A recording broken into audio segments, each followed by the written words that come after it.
Sign Emamo Aquaba Ediba bedroom so ewo Adom TV. Ebre Ewiedu say a day agukensem and semramum. Yes, sign Enkaimo say sectoral debate. Sectoral debate. Ebaso ewo Accra Digital Center Circle. Anopeya sharp. Yeshe humesuya sena Ghana humesuya eti NDC, MPP, any the other political parties. The omo edemaye yeshe sebia Ghana betimi afaye ntuma pefra ewo ye humesuya muntino. Anopeya share ewo Accra Digital Center Circle. Udu honoma ubiso obia betro beka ye ho questi bia obia no de oba makuku damfo na ewo NDC for MPP for ho omekiro omadwen sena omode ye humesuya no ko fan tempa so yaseda kese enkoma bet power. Now what we leaks no start EPL start Spanish La Liga crowd no and start Italian Serie A so shas okwa Germany so DFB poker no so cap no so ebe to join no bet power there won trebia na what we was so ebe ye shipa nti omo ne dwumekwa waso masene se me fago kensem ensem rementen pan so se na medi kan no league no ashas ye odani we need trade no Spanish La Liga Ghana ni Abrante Inaki Williams captain Atletico Bilbao ma omo ne Gatafe ebo 1-1 na obia ehye no yonko yen hwese na highlight no ekoye.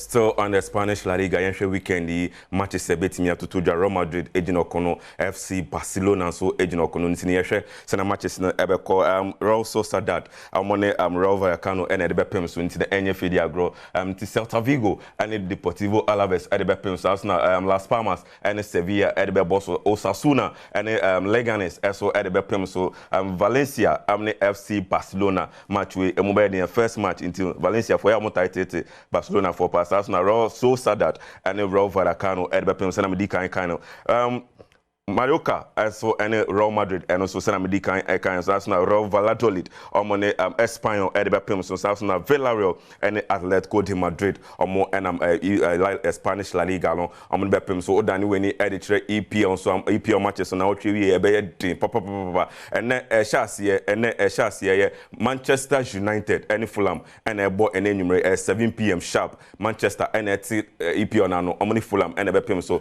odani we ni editre other fixtures so Ipswich Town, Omani Liverpool, Arsenal, any Wolves, and the Bepem, so Arsenal, Everton, any Brighton and Wolves Albion, Newcastle United, any Southampton, in Ghana for interest, Southampton, Nottingham Forest, any Bournemouth, so Bepem, so Bournemouth for so no Ghana interest, West Ham, yes, Mohamed Kudus, and in the Brantiano, Omani Aston Villa, and Bepem, so then we need to check with the other matches, Ebetimi, Atutujan, Brentford, and Crystal Palace, so Ghana for interest, Chelsea, the Blues.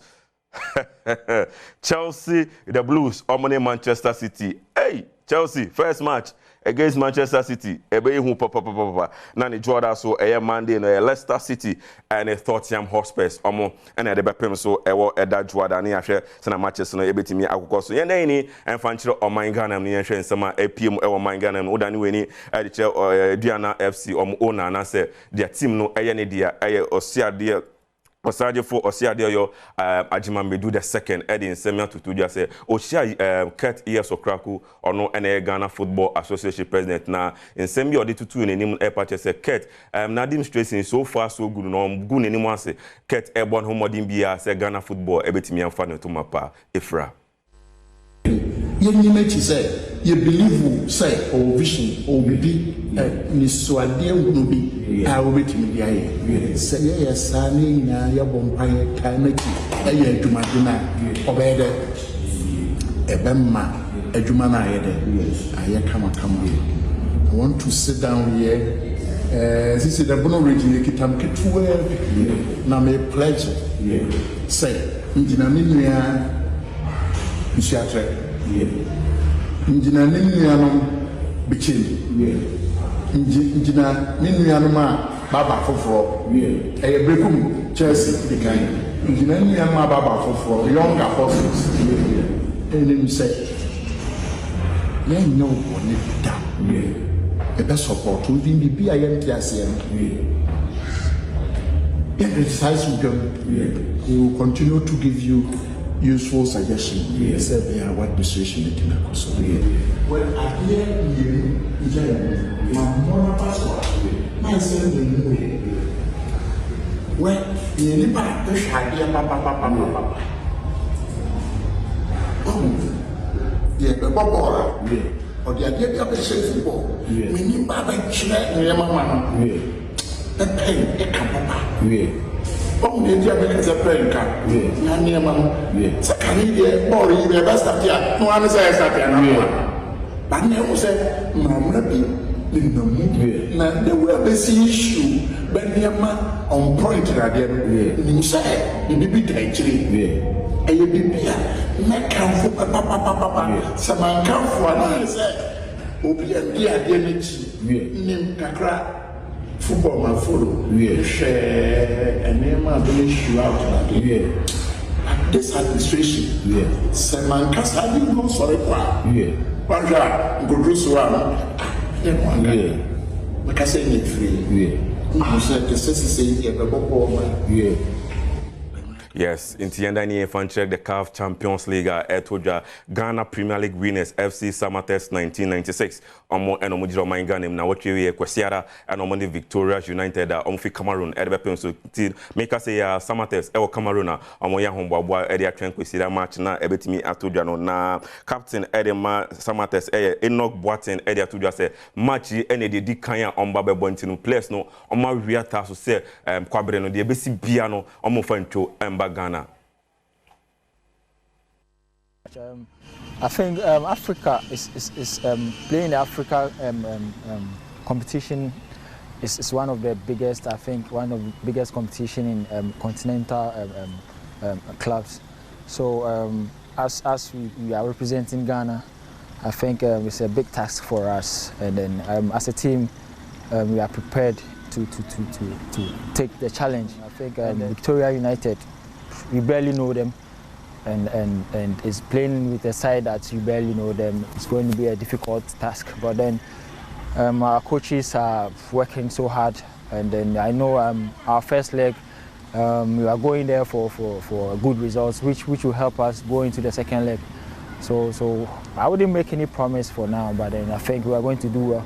We have to qualify from the prelims, and then we go to the next stage. So what we're looking after now is the prelims. After that, then we look forward to the other task ahead, so we take it match after match. What? And then you so then we editor Takwati and stadium the Kumasi Asante Koroko omone mediama and MPM so we omodi BT and stadium now shepe na se bibia ko so match no 5 p.m. we we need has folk force for aso ya you see adomo omofi pobi man adani we need editor in swatcher nyama ehihye so se bibia ebekoso amom no mo sai editor to just say nyame adoma omofi swatcher no mo de omani editor Togo no mo de one friendly game bi akopem so na na league no ebesha ase no na bibia akoso amom sanso na haso folk afem na so no Linda Othenge omone Linda apam yes obiate ne wanse Linda koni baby haso folk for so ejromu baby ntino eno ne nsama ekoso nyame adoma ochina nyame adoma ochina na Eric Esiedu Bodi ni mame no eyi no eba so Eric Esiedu mame eyi no eba so ewo Kwewu bepon yes kwewu bepon eho na eye no eba so no multimedia nyina na obi bia wo hwe bia no be jam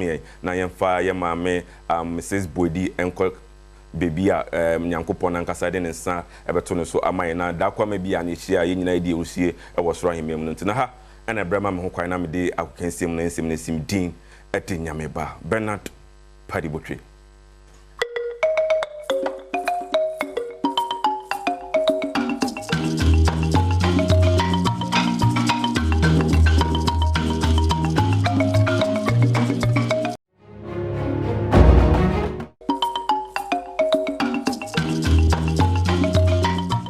Kwaba na me na wasem from Adom TV Badwam health tips so na watch me edi nkomo pa ene ye de wie wo bone nutrition and disorders ho unhwe bia enye hwe na die ye wie a wo fa doctor na wafre no na one no edi nkomo ene ye de wie se bia wo problem wo dompem no antwiti a complications ne te say na kwan ben so ene ye bebo ye be prevent ye ho so afri wo hawa hodo yi se bia nkwanhia bi e de aba ya nam kobai kwan be ne be fa so ya boye ho ban fasidama endpoint homeopathic clinic me ne Dr. Edmond Nata ene kasa doganansi ya mwakwaba ye na wase na wachi mu wache ye niema ene ni twato nti ye hwe say be or problem be or experience be when the bone moon and fear complications or who yet. No, me that's be yama ahwefo nyina nso ahabiam se ekobase obi wo enompemu hawo no ebi rheumatoid arthritis ebi cervical spondylosis to say okonwachi na so offer bones na on from C1 to C7 obefa or lumbar vertebra in terms of otuachi from cancer L1 to L5 okoye MRI and also okutra CT a degenerative na arthritis and osteoporosis. I mean, nompena na one hwe enho asema nka obey branch na abeba obey tisakokra because enu na ejew enu na ye fapem ana a restricted from being active because ekobase oba na we osofo we I mean aban panyin bi ana say we panyin bi na how yaw bibriba no a restricted from being productive ewo nyama bebree mu nti efutuo keka ye de mankofo ne se so what start say unyenya enompemu I mean some how kakra but modern so mema na ye ntia ewo hospital not necessarily say o baba amogela but I mean o competent person ahwe obi orthopedic specialist and also obi a wakwadene wo apomdemu a obetima boa ewo o diet ne nutritious a wo benom a enkofa ehaw biama exactly so wo hwe ne sa kwan so a na se nti ye hwe ye mban bo na ye di ebetima bo ne dia ade ba ko a Ghana fo etoto na sepa ne se nyame wa maye mana but ye boye ne gumana no so nkane no na kontomre ene emri egugu ho bibiri be sie ya bobo nwa ma emu anketua I mean emaso soyo no eye kama na nso eye ewu enti kontomre ahan mono no kontomre selavi dandelion kokumba obefa bibi te se lettuce mono na spinach mole impo bamboo pampro statistic ififia ni nyina yedio ye salad sanema we nyina provide bibi vitamin K ne wo K1 and K2 sa vitamin K na buama enkwamo bi wo no mpenimu a I mean o call for bone metabolism or no efen osteocalcin on the buama numpe no metabolize ana your calcium so foods ayedi nkosua ho na yetugu ope bibi te se glucosamine chondroitin mo ne calcium magnesium a eboa kosua ho no ntinka obi chi ni kosua ewie ya oto ne hunu ne gunu no wagada ogada no one no the essence of all no one is obe getting rid of microorganisms no hata wa roasting kakra wa in a powder koko bi na wudi egum oh yes koko bi na wudi egum na wudi me bi te say almond nut yen seeds chia seed mo ne sesame seed mo odi apart from that no offer bi te say milk is good apart from say enough protein every milk no e calcium but or lipid profile and also cholesterol test why and the type of milk will be say full cream milk and also semi full enti anka odi milk and so kakra e boama calcium level e kosro na aboama no peni ye ana vitamin D vitamin D no and a boama calcium absorption it take place vitamin D you know we must say me generally mo me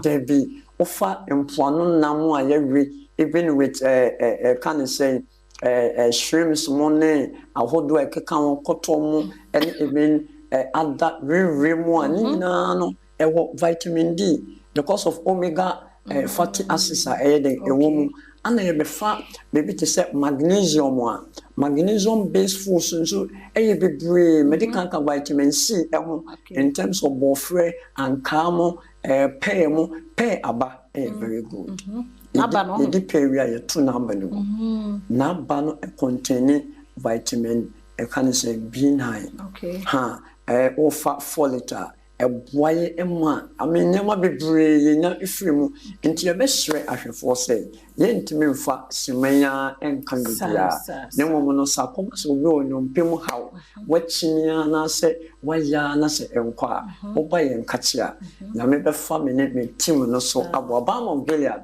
eho nye herbal clinic eho ye alternative clinic a team of professional doctors medical doctors na ye did you media number no 0240 512171 and I said 0539863838 you kuma say Accra ana Takoradi yeah that's it papa na watch you more Dr. Edmond Nata wa boy pa Mr. ye di hu komo bia o health tips so no ya fa na sem hia ne to hu na mo de kire wadwen se ya kan yanka o ye Dr. T with me friend no ana endpoint homeopathic clinic ye how bia ne nti enadwumadi e wo ho to ne ye adwuma e boy enso the number is 0244867068 0244867068 now the endpoint homeopathic clinic Amesanso no akwa ba BM Embra Adom TV Badwam Jumadi eso hu se yatena se sei dia na kire se bre no aso se wasi yetumi edi nkomo na enso akwakoye fiade die ye tebia na Kemed Pharmaceutical Limited wo ma be kan yansa na kire se nwa hodo asorto de wono ma betumi aboa ama bre bia pomodin sam no etumi akwana ni magina bra ne na ya akono no wo mo ada na di ye di a kire yenti meka se menya maame wo hanu sei mama BC papa mama BC papa make na bujina na so anya asem kese momi me mo akwa bambra Adom TV ye ja papa bibia boko nyame ado na so de won se ha na wa wo hwa me se me jama nkwala no me ni finti me ame de ye me wan kasa fa ye ho ti momi na ye hwe keme de na mbode maya o eni ama de ye wo bebre na mbom ye yi mienu miensa bi a ye de be ma ya tie fo na fe miaye bia pharmacy bi o mo bowura ho no ma na aka bia o me kwa kwanya afiri ho no o mi fatumi faso ye ni me da se anope midiane mama BC 56 cream eno na maji ato me ho so me free Kemed Pharmaceuticals Limited ana me ba mo sha ba mu ha anope sa Kemed enya yi ne ho se dia na ye apomuden ho asem ye kra enro fi India man mu eba o man mu ha na se ye kan enro so dia enro papa a FDA agi atom enti se ye wo mo sha ba mu ha mamommo ho enro papa ene ye de bremo na ne enro no ebi ni asam ho ha na mmom ye beka mienu ho asem a eye yare mienu ba ko ne BC 56 cream a eye ekradro ena ne etoso biem eye Leaf ointment ena ne tablet eno so ye koko edro boni beka se pals anase hemorrhoid men chare ho no mesen adamase pamcho mo mfa mutrodua numbers no ena esam wo afidie nase no ne ntamo so mo ntrotro bi na mewi a mafre ye beje mo so ewo efel so ye be call BC 56 cream so a eye ekuro edro no BC 56 cream ene na eda esro no a ye de ahaban mo no anase green edi sam mo no eye 50 gram Kemed eye promo ama BC 56 cream ekuro edro no nti se wo hwe me samre ya anase wo tie me ba bibia wo bia no Bora pharmacy bia wose mepe BC 56 cream edron wa so Kemed akofa fi ina mama ba o man mu ha eye natural enhaban ma ene ade aye side effect bi eni hu ekura waye ne hu tintin trinti emfie bebre ni se ade na show chronic wound boni beka say slow healing wound diabetic wound burns fire so eno anasa wo de yeso ye wo practice bebre e wo edro yi mu a ebi ninkaye ne mu eno nti na me bo ho dawro ye wo antiseptic practice wo mu anti-inflammatory practice wo mu enti wo de ye ekuro na wase aye no ho sojani obo kuro no ho ban bacteria bia na microbes biara enti mi yi ne ho ewo saa kuro no ho enti wo de yeso a ebo ho ban no sabi ensuofin biara ejina nan ni mu no ebetwetwe ni nyina afiri mu na afe ayeden adefe defe kuro no dead tissues biara a ewo kuro na anka edada wo se ewu no ebeyiyi ni nyina afiri ho afe hwedie foforo a esese epie no na etwe no epie kakra taw na ka kuro na si enya wo etwa eno ni bonus e ka ho enya wo etwa wo mpe we na wo peden de bia me ka se emu ye den enti to papa no preko na fe wo ho ato e de na wo twen pharmacy biara wo bo wura mu a wo benya yendro yi biato afa ye ko pile ointment ene ne tablet so me se de bia me ka se emfere wo yare niema hyehye ntuma mu obi frɛ me a kyese enya asem keto me se na dada yi ka ho kope pile ointment ne ne tablet eye kokko aduro wanwaso a ye de ahaban ma na aye kokko a waye ne ho tintintirinti yen ye kokko aduro kokko a oye stubborn no eno no taka no na se wo yi nketo na afiri wa stubborn no de ode ne ye de hwe ye numonsa osabe kan ho kope pile ointment ne ne tablet obeka se why you so bebre enye pile se kokko enya besua wo so a eja wayemuti anim keka chese weni keka chese wo posasa ene space ho ayede afi obesity wo kese bebre na se pressure ekoda rectum veins ne so a taw na kokko edi ne ho aki sabi yaman mu ha kaboyi a de bia meka fiber nuani na yedi ne kakra bi pe yentimi nto fruit so fruit ama no homene so achese o to asika ni ho enti kwana kope pile ointment ne tablet ukwa ida na bia adani nua bro akasa apinisie kope pile ointment ene ne tablet wonom tablet no sabi ni apiepie no anase ni apie wo rectum anase bibia wogya wanan fa no fa yeso entwen emani metu moja se kokko nya abesua wo a sabi bibia wogya wanan no behu se ho hyehyew ho kekaw betu moja wotena se awuntimi ntena se wonya comfortable woni wudofo bi di nkomo anu ayi wani ato baabi mpachew kope pile ointment ene ne tablet eno a na wodwom eno na ye papa no enkonkoma obi mfa asokwa enna ne wachenchena de bia meka wo twen de obi said makoto bia na me se dabi eno ani pile say netie ebini mo de edin no de ye mo si one time pile leaf eno na haban no eda so ye de kokko asan esoro ho kakra bi no fa number no 059 855 3075 ene na etwagu wo afidie nase no mebobo mmiaye bi a wokọ no mo a obenya yendro yi biato se ekuro na tete wo se ye kuro nko ade eye BC56 cream pharmacy bia obowura ho a obenya ewo hospitals ewo polyclinics ewo health centers referral point akese ni nyina ba bia ebi wo ho no mo na mmiaye kakra obenya bi afri ewo ha mebobo kakra ma ba bia bowura ho ebia wo ben ha no mo tudu ebe ye nuanum nkramofo asori dan no ukọ ho no mo a ubenya bi adabraka opposite Malcolm na plaza okanshi Elohim Adepa house ashama opposite Menya Krobo Rural Bank Madina opposite Malcolm uborua ho a ubenya bi afe ba konso ne Bonsu K Daniel ewo glife danso man uborua ho no mo a ubenya bi atro ena achim odan na Nachumasi chemical shop ubenya bi wo ho Dixon Chum chemical shop Kennedy pharmacy achim odan ho a LB Amoafo pharmacy eno so ya achim odan ho a Kenneth pharmacy achim odan Jubilee hospital achim odan Walgreens achim odan Both chemical shop achim odan Amen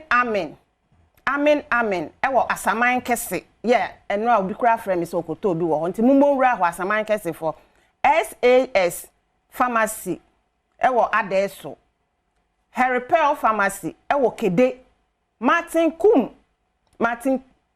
Kumi chemical shop eno so wo Kede ho a Martin Kumi chemical shop Kede ena Alfred Bentel chemical shop eno so Swedro Colemansa chemical shop eno so ewo Kaneshi Mpamprom area honomo ko honomo Scan Pharma pharmacy ewo Nungwa Kantamanto ena Nungwa honomo a Grace chemical shop ewo Nautical Road ubenya bi Seshi Escora omu bo adwuma ko ho no ubenya bi wo ho na na Imam Pharmacy Kumase Offenso Miami Diemu Oti Region Muslim Pharmacy Krachifo nyina nko ho no ubenya bi ewo Nkwanta Oti Region Makati Opposite Government Hospital Akawe ubenya bi wo ho pharmacy bia won kran ha biara bowura ho se eye kronko ade a eye BC 56 cream misi properties na ewo mu no e bokro no ho ban afa eye sofi biara fi ho na tew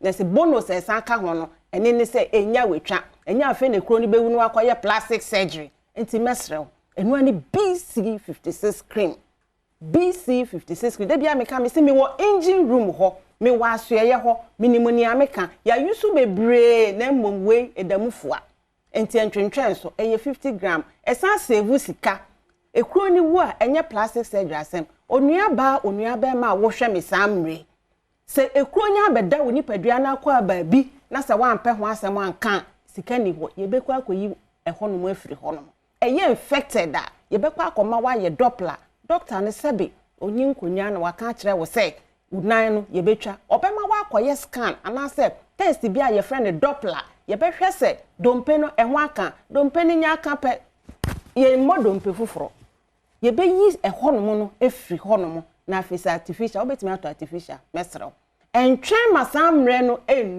enu ani BC 56 cream tobi ne toma wunua ne di ho adanse ekire obi na nipa no so adawase we shiraw na pine leaf ointment no so ne tablet no eye koko edru koko na kodu mpempen so ben wo twen den eno ani pine leaf ointment ne tablet a Kelmade Pharmaceuticals aba Ghana maimu ha FDA agiatum eye registered enyanka ye fo na sebi ye di omo achi de bia no enti mesrem ko pine leaf ointment ne tablet na fe fire numbers no pharmacy bia wankra ha sese ya teyeshem ye watermelon ye wo burger ye wo wa krom ha Ghana ha ba bia ubora pharmacy bia jese wanko na duro ni de bia meka me se ne echi ni se woto a wo de to ho a eni de enya aduma na wo yusu nko ade a wo be hu sunsan so papa egwom e de so me dohye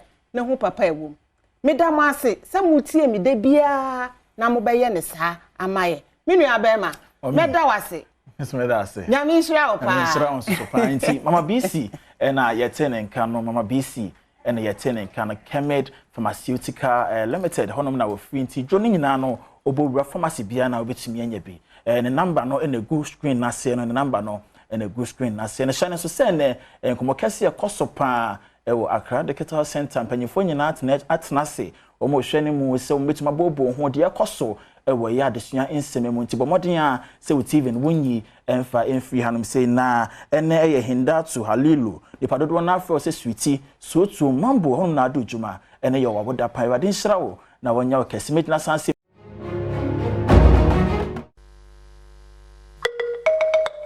pa achinye Adom kwane dia seda ebema no adesuma mamu akwaba Adom TV so de yedro no bedwam kase ensem ekoso my Ghana mu ebrena so se de so mo sa Adom TV anopai kase ensem na do so pipa no na so de twam bia obete no ene se kwafo wo ye o my Ghana mu wo association bi de sere so Ghana ban no anim sanso so na mpanyefo bi enso so wakasa de afa procurement se de ne masifa nsedan koyi wo honom sanso so na hye no so ensem na do so pipa na wonoma wo mo so ewo energy minister enso so de to isi judgment efo na nim se wo mo homodin a na adwuma wo mo ye no wontumi de no kure wo se de be ya Ghana de hye ebetumi anya mo gidi ensem ebi ka ho na no pe obete sa Adom TV bedwam kase Facebook /AdomTV extra kase no honom DSTV Go TV so nsem we nyina bi e wo honom channel so www.adomonline.com so ko honom a sansem we nyina no benya bi akenkan Facebook ni nyina so e wo honom medin e de okatachi e jeska pa ye ntwa ye ho ye ba se de nsem ni sifatie no be hyase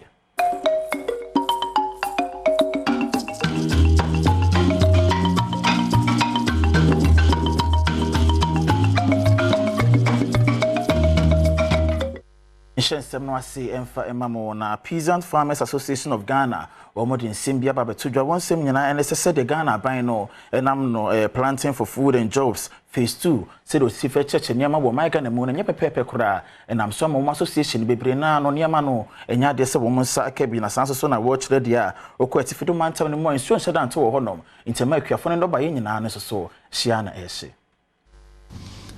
we some locations for the past 2 months, it be a 1 month, it be a 2.5 months, no. Insurance toy. A craft be brain, no media, no buy, and no buy no bruna, ewu, enhance you. A musuno, or my clear, or my sas, no more chance of Mudia, insurance to Mutumindia. A idea higher pa. Now, unfortunately, yan TBBA in Fiabanway. As to a day measures no other to ensure says our problem no and torso. Because there twice a implication, Emma know. In the next few months now, you ever expect to say you ever harvest no. You in the baby breed. It's not let's say a buy no on channel on for emergency situation into because a janitor say a train or buy there's some insumba, names your number, and the how can say pan never brain. As Honomwa, almost also Kasaya de Fagana Mampenny, one village, one dam, and show ya what they buy no said no babua. I'm a queer Jumana Safan into my pa Efrano. You are a great director. You are director to your Never be beer and show monster, no money. No more me politicians. It's great to say, we share program now. Now, quite say, program no any focus. I say, we be a head way. Who cost some district camper? It be a district balcony, who of farmers bear 40,000. Extension for no calculated data, or maybe 8 pay. Now, by saying, I call a crassy, I call this mess for data. And I did if you say, an idea of why. Until yes, friend say, a year PFJ gaps na umunu. Minister no onhwe no address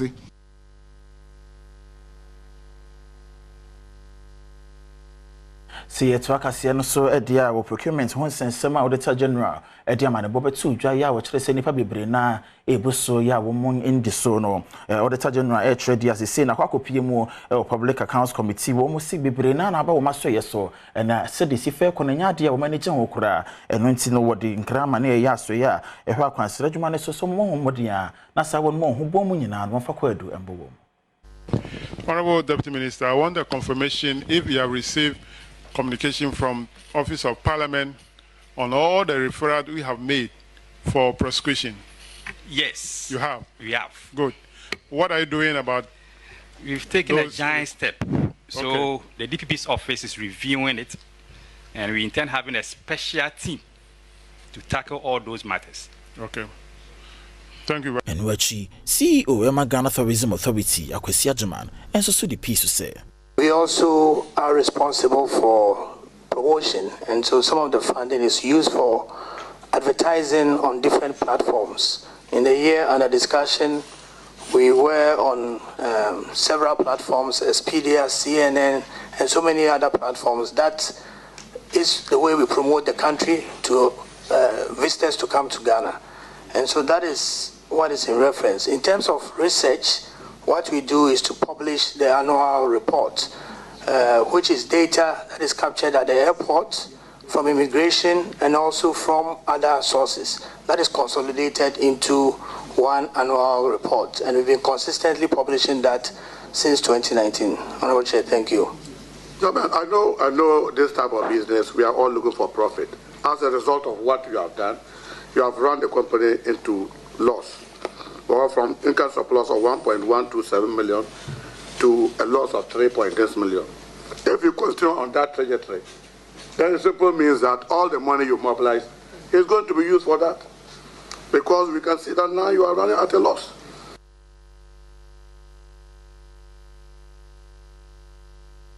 Minister of State was so yeah, Shahwad Indian one summer so Herbert Crapper at the foot my ECJ Jamaica no so Mohammed Yanon Shasenya Jumaden said the Baya if free brain more chrono Ghana this year a bit Masha senior more aged. Instead of 1 day, 2 days, no, within hours, it was a customers' problems I resolve. Minimum set problems in every why and they naturally a major fault a bit may take a longer period. But on the average, generally, I would say within hours no ECG it me resolve the customers complaints my catch almost said there was a customers to me having access there was a customer need to me who said short code way in obeti media faso at the reach ECG there was a customer need to me who say ECG app okoswa obeti menya information also to me who number obeti me afre na otimi di complain ato ECG for any sa education you know intimi no social media nkwa so o see social media mo so traditional media town hall meetings Ministry of Information vans here wo ankra we see use san your money nyina e say nye nyina na ebetimi akọ digital no so meter problem no a major problem me chairman of ECG board no me hu here na ECG nso ebo omo modern pa eba meter sem na omo the loss reduction program abeto ho a sa program yi no mo hwe no mo di a increase na meters a ye de call out to the customers ne be hia se ye be more fa bi nso ye sikasem maka kire managing director sem me me colleague minister for finance ani aban ni nyina ye betena se ahwe kwan a ye betimi ahye ECG kena ye betimi ape sika bia momo na omotimi dia roll out meters no electricity ye nyina poles conductors transformers substation nyina fare by ni se meter be wo ho a ye ton electricity na amanfo ebeti customer betimi tuaka taka no na ECG betimi sande ato fuel e dey generating more power no wasanton ni biom nti ye hwama meters na akono na ye boa ya nkasa ye adwuma se no so na ye befa ama bills no amanfo etimi tua bills no na revenue akosoro na yetimi ahwe adwuma e wose Supreme Conference Series Jumadi ampanyo for the share so afibia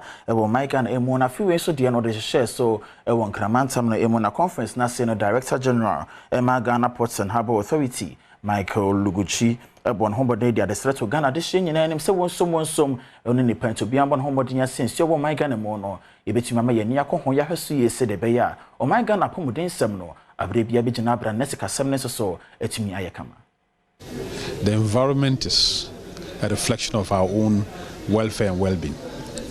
And what I would like to note, the oceans, of course, for those of us, especially in Accra, we appreciate the value of the oceans. That the sea is used for transportation, for fishing, for everything. For the ports are all located at the sea. And all the opportunities you can get to develop your economy to make money is from the sea. So naturally, polluting that sea has both health and economic implications. So it's better we rather protect the sea and properly dispose of waste instead of seeing the sea as the only place you can dispose of waste. Executive Secretary Emma Importers and Exporters Association of Ghana, Samson Asaki, and so to Ghana by name say. I am passionate about the indigenous companies, but however, the challenge is that we need indigenous because this investment had huge returns and it is capital intensive. Today's program is really open and it's an eye opener. In this regard, we need more Ghanaians to go into investing in those areas.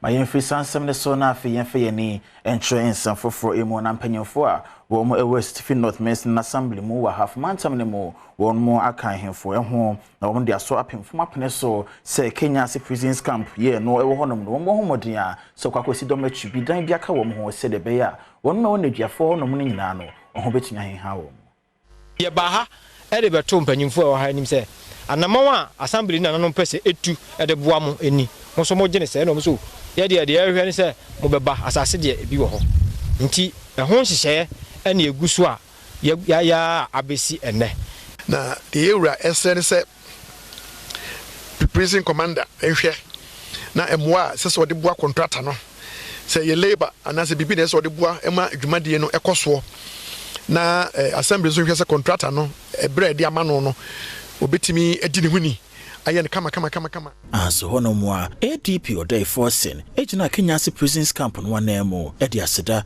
e ma assembly no e na hemfo a wo mo ewo ho nyina ye de mu nyina ase se ye de yen ebisa de beto manim na mampopo moti musomu na na yehu ade fefe ye da mase enim se adwuma yi ebe koso na ebe wi na asomdwe mu na wi na asomdwe nso mu a ebe bo ayen pa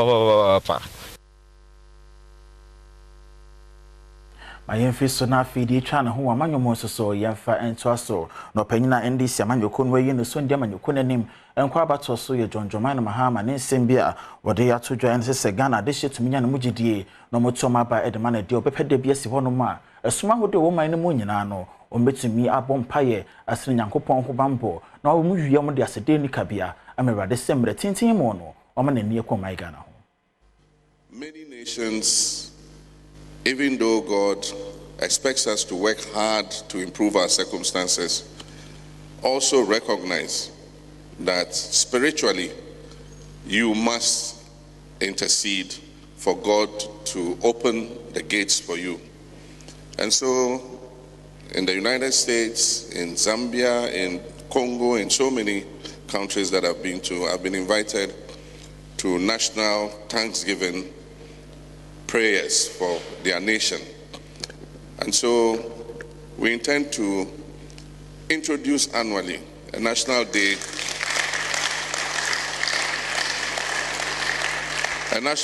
of prayer and thanksgiving, so that we will thank God for whatever He's done for us, so that He will do more for us. The position of president gives whoever occupies it a huge latitude of discretion to take decisions on behalf of 30 million people. And some of those decisions could be very disastrous, and I can give you examples. If I were president, I would not have closed those 10 banks and thrown 10,000 of my citizens out of work. At the same time, you guarantee the deposits of everybody whose money was in the banks. And the guarantee of those deposits means that you have to refund to Ghanaians an amount of 22 billion cedis.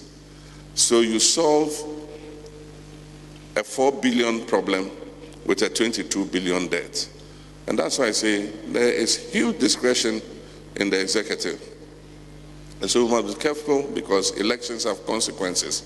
And that's why, as men of God, you must pray that whoever is elected has the sense of discernment to make the right decisions, so that our nation will prosper and progress. Mayemfi NDC amanyoko no akache na afi yemfe yeni encho NPP amanyoko no akache na running mate the mama nyoko no ye Dr. Matthew Poku Prempe wodenkra emane kane mampani jonjoman mahama se na ano abra no wa ban mo ne nsem bi okan ye se wono oyodwan a wawu ne yade bia Ghana de hyegu so akan tika beboa no so bekoso awawufo mu sanse ohunu bia wawu a osanso anyane abani so. The cool year say, or so your puncher will or your dead gold. Now, one never puncher will surrender. One never puncher will surrender. One puncher will surrender. And to miss your dead gold, I ain't even Yanino. Get the Yanina now. Woman there go to the move. No cut down Kwansai. They go. Sir, that go to the catcher and say. So 2 billion crown funds education on the basis of much was all good. That's all good for work for them. So that go to know. I don't catch it, sir. On your magician, on your Juma Baba, what you? Sabat one year got to the 2016. I don't be so by or say, so the Ghana's can have a share education. I don't think Ghana future to me. We see, you know. NPP amanyoko no dwom tirani ye wa santimantam no emo Bernard Enchebo siakon enso so de sansemi yeto dwa e de makane mampanyi John Dramani Mahama na muni made enwanwa na na kufuado ba ya pe ano se Dr. Matthew Poku Prempe me judi enti the free education sa papa no ba ya no ano watimi aba ya ma free education abaye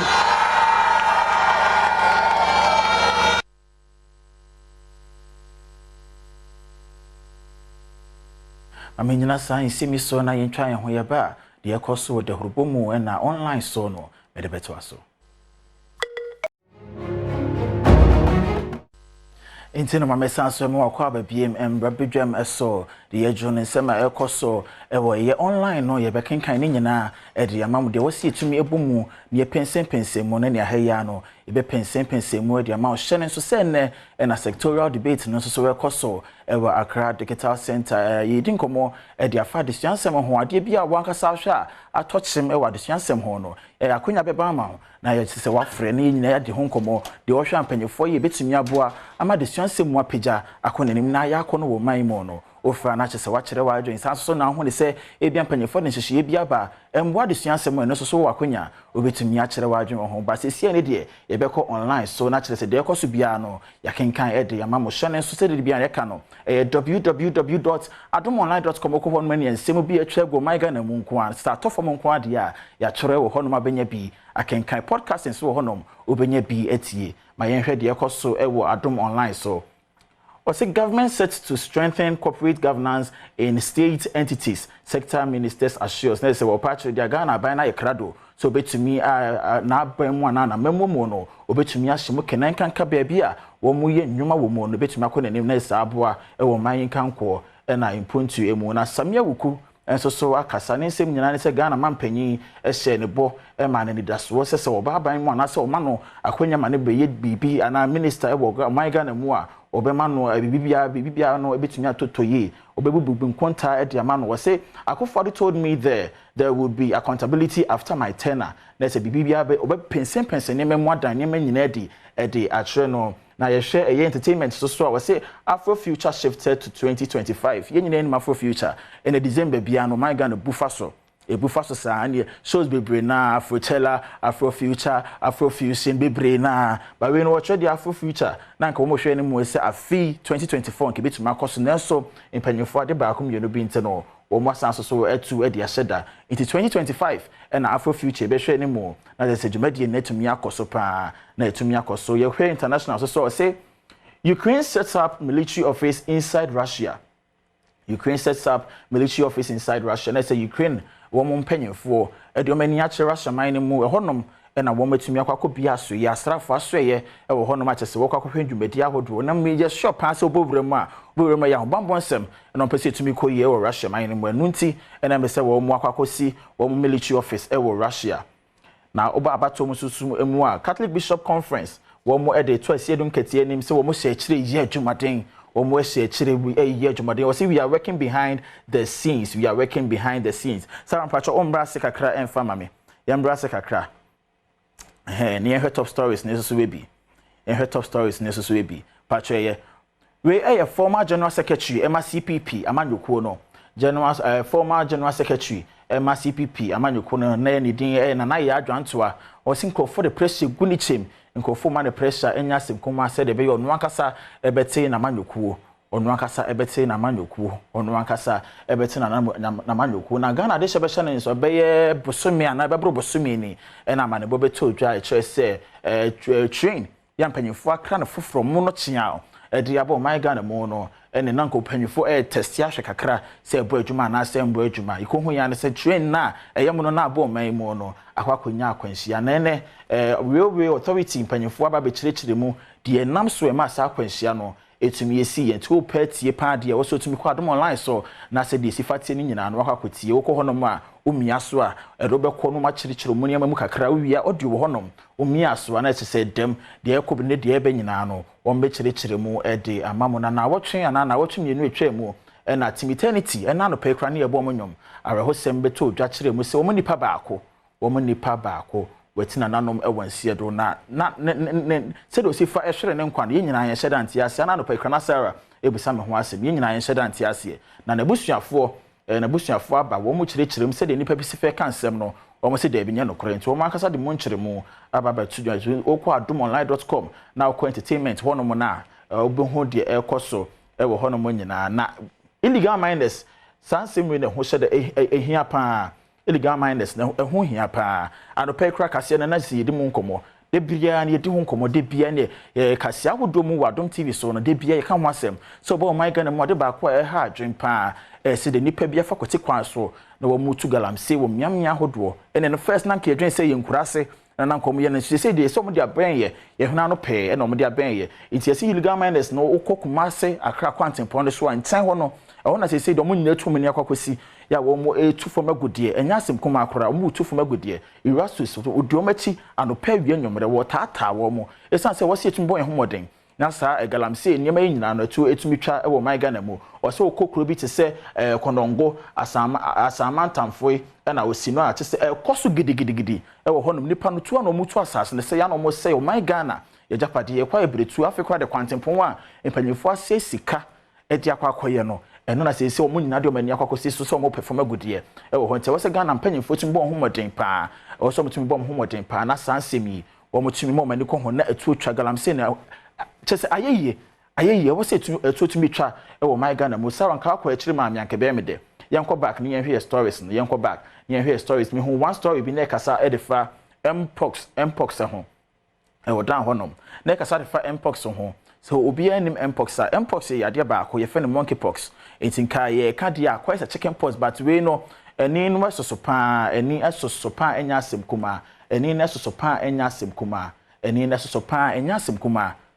and yewa ba ko paya na esugu baabi a na honom soso abompomponi ni ase honom no soso afufuru takwa chicken pox but we no anodin tema enam so krampo ekonam so krampo ma World Health Organization panyimfo edama de bobetu dwa se wosam ma hodo so panyimfo nyina e ma mani kosa yade ho esan se yade yiji nipa no nkwa I think say no na mekan no o se nipa be 13 ena say yade yaje mo nkwa afri wo mo nsem te ho hia se wose Ghana panyimfo mo mani ko ho pa first no covid by atese ene nyine ko share dem na se die age ne ho mena ye obi e ka ho asem e wa ma hodo nyina so no eye mpox monkeypox intipajimfo mo homodin a na omo mani enkosa yade no ehwo mo mani enkosa yade no ehwo akwanya ba se obetumi afa wo phone na wafre ye na yedi nkomo edi afa enne nkomo ebekoso wo sectoral debate no waso yedi nkomo edi afa education ehwo niema bia Ghana mpanyimfo de aba aboa ya ahomasuansem de aboa de mboa ye de wose mpanyimfo yifiri mu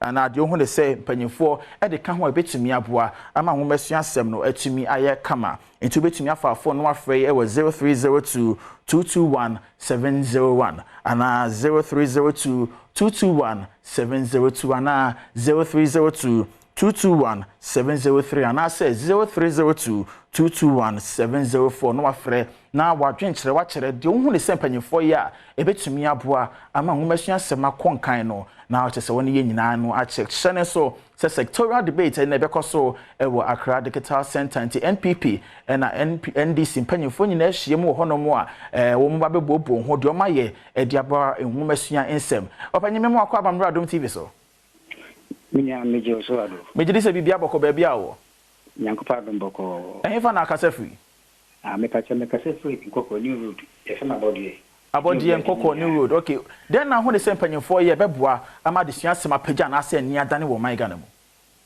minya me da se degree ye ka di se sankofa je nchi ko kunse ne we should be accredited as we school just 3 ya be o hu na so be just 3 enye kono bako si omo ni she bugu bi what is we be ambassador kra obi huka so wakocho bi sieka be ka mo gbe pa dia ka yesan ko ati be fon yesan famra na ss ne so mo sanwe fon omo ko apa elo ano ebe bo papa eno a pori ni bonmia encho o ko university an say o free university so o pia ti so ko na bo say adwuma adopa chi ne dia ye fa mo dum kitenti o mi bo ti chodi me go next ni bi me ko be mo bedoko embodino edinu me mo ende mo emmo wonti access sans parlement no iso so awie ko mesre me nti kan kesi bebre se te fo be bia tuma yes am ko enti do ko fa form ene impel ss je secondary school form apalwa enwan fa mabio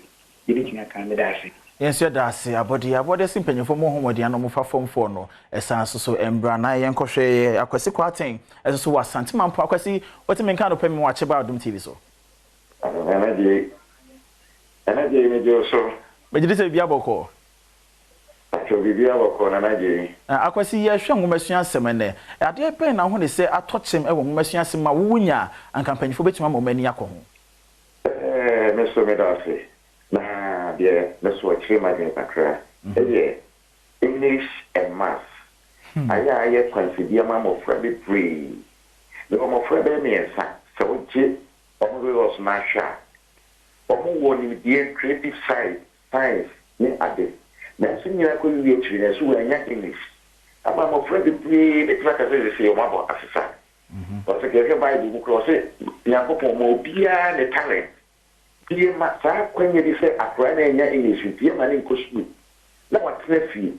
Now the Yamade Bono, obey me a science, obey me a creative side. With me a pilot for me a be that's so enemy as well, and I can mask what I met yesterday. Yes, we are English. I hear Obi Kasa. When Yentina more Friday free or more alcohol. Then the person you see it.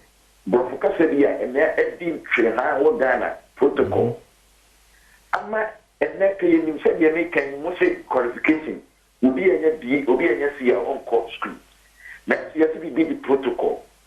But Papa you resource said you make us will be a madre power to fear. Next one, you have to say protocol. No one in the moon. And the protocol, you have a can pain, you want nurses, you will teach us beer, jet or more probably say protocol. And what it goes to. It means that by the same is on your way to Mamma.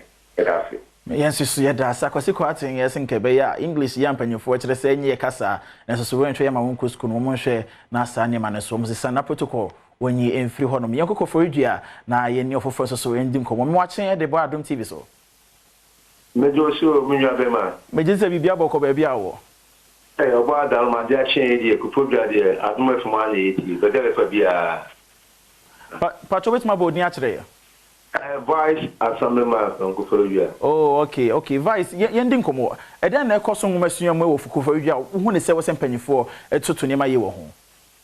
Wo de mamika na minchia ye mla shebedwani. Honorable Marco o chireba fi. Epitimita kotwe. Ne modern bar obo. After education titru. Ye kola na mo start am kotwe BC modern bar de bom. Eta ma Kufodua na ma additional no form. It's not an MP no, a show my saying, and my other time saying no phobia, getting up to Japan. Now, me get na ye black penny no the kind of FLA where it's tired as a sharp paper. At the end, they say, a passer, a month in another Kufado. I have 3 senior high school not the bio. It's an initial picture among my senior children. I was ready a year. Nemo, no damage, and say, Opi one man and modern bono over any year past. What for then? Enna. A room set free education there, one more year. The baby says, I will fall in so. Some once of plan to go school. Never 1 or 2 beer, I'm waiting that song for nothing now. Modi demon, at me up one. And I was also go school for a woman, my dear father, and I can't hear anyone, ma. Yeah, and it's a man, the master there, a blessing. There more education minister so apaso so buy no some education there into pompa and everything I debate na kwakọ no am the next one need for beko it's na I say audit my higher education pa next one need debate anything between that you so go na atikwa that's yes so here that say any bomodin as secretarial debate no nyo ho frame na betumi ahwe bia wa Adom TV eso ni nyina bekoso e wa Accra Digital Center yenkwa homa so biem Mr Nobody aba homa so Mr Nobody memo wa chemba Adom TV so me jo so ene wetu pa wudi afa fi kurobodu ma fe yeah that's yendi nkomo adesua asem den na ho ne senkoye adesua asem oba ye krobo asase so a MC honorable Simoteke Kuteke or one home anytime on nam school no and all due report Myanmar Air Koso na education minister Yakopo ensure no baby or bia no be fair oba ye no ama bebre yi omoma be call government school omo say government school omo chira di o government school omo chira di ankata oba ye krobo duma fi ha no a krobo Duma se Methodist and one of the one young Catamako, in Palano the same. A more chra, dear, Nayakopo and woman, dear air humming so 2 beer, young to 1 mom. They say, yeah, a month for a couple of for any number school no, and no M. Now, one, a ya, and no, Tani, a young guest from Yamaya now. minister no ogbon ho modi na minshira no without Mr. Nobody, yedawase, Mr. Nobody simpanyin for mo homodin a na je schools ahodo wo man Ghana mu wo mo for first to be ntwa ho nhya se de be adesuafo no ebenya asomdwie na wo madi asua de me name aba homa so na na je me akwa ba Adom TV so. Me je so me bra penyi. Me je se bia boko de. Na ma de bia boko. Bebre na kasa bo mpanyimfo aba so bi mo so kasa se bibia tocheme wo ho e wo adesua ho nsem. E de na so ka de fa adesua nsem ho. Yeah, mama bi tan ba so. Na me jo ti fu ni na me che me di si Mohamed Haduda do feno oura e o boy ma pa wa man na so boy di ma yi pa ne chama pa so di sia be di sit na me NP e wo yi e wa ha. Di di se education asema de in suse kebe ya yambo aban wi abaso. San saban ba yo no ani ma odi ba education no aboa ankwala no aboa awofo so. Se di ba ko se education ba yi se kan ke no o ka skin school mo a okubwa kwala no sha batende o pie ba ko education bi se di ndo ba yi ha ba yambo headmaster Mr. Embe abaso any pusha no ne on squad na abaso ana pay sense mama yi skin school agile yi and there was population ho na penso o moto na se ni ma mo bi ato kwa mu a amaye ya gidin it is say mo stress skin school results bia no yi di ekoso pa it we chese abano wo me so hu ma o man Ghana eni kwala eni free education it be say example abano so no tu ko ni ma tna boa mo a chance obi a wo se wo ke fan 2 billion and fan education mo if I remember 4 years how about education and boy Ghana for indi and indi about 2 and indi saban sans indi saban there o wo ne she the man Ghana ye hu plano somebody else try so that we shall ko do shall ko do ko 2 days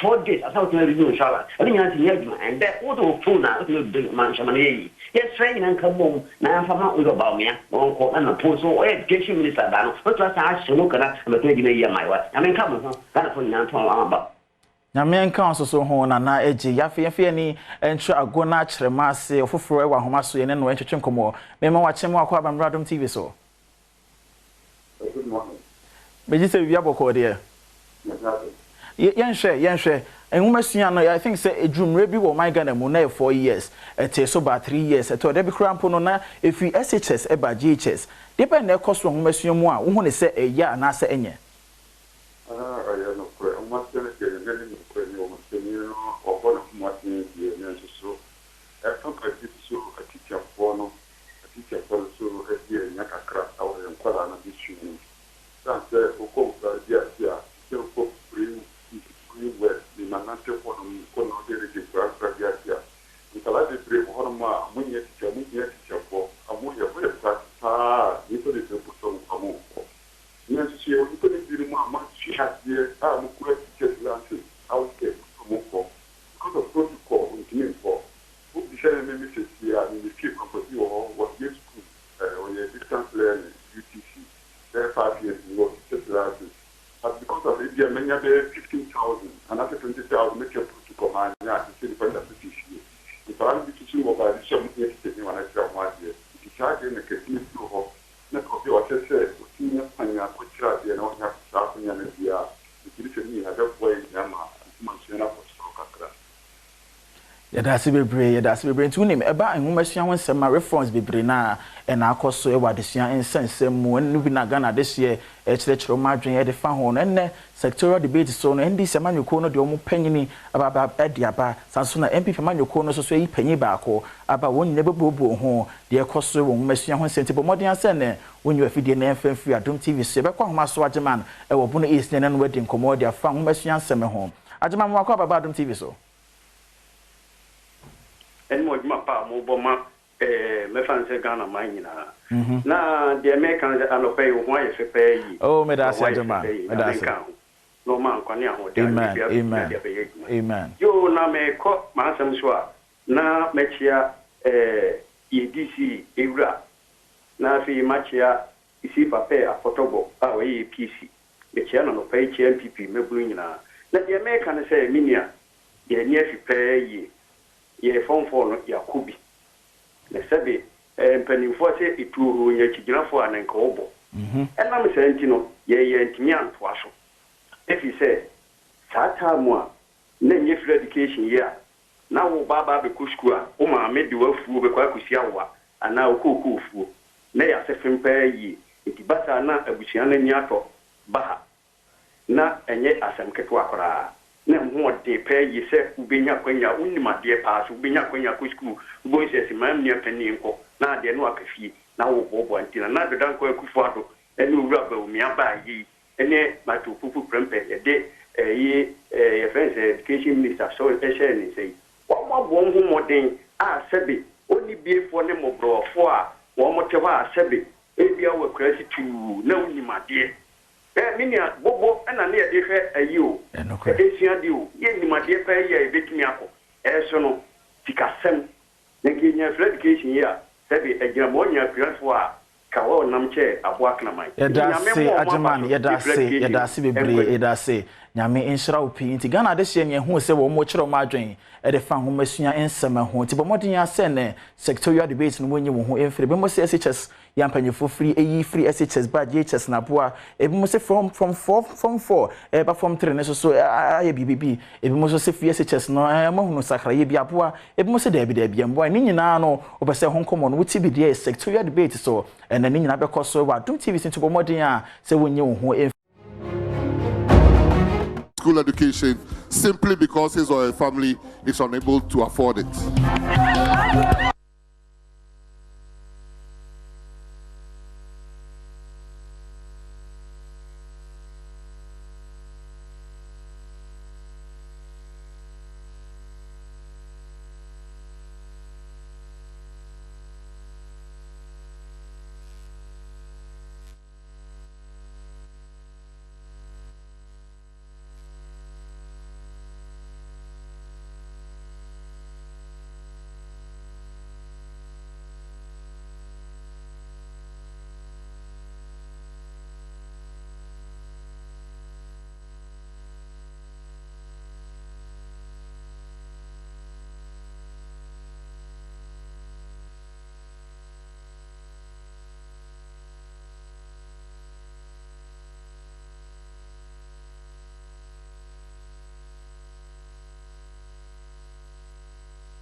The free SHS has seen the enrollment of hundreds of thousands of people, boys and girls, who would otherwise not have been able to attain senior high school education.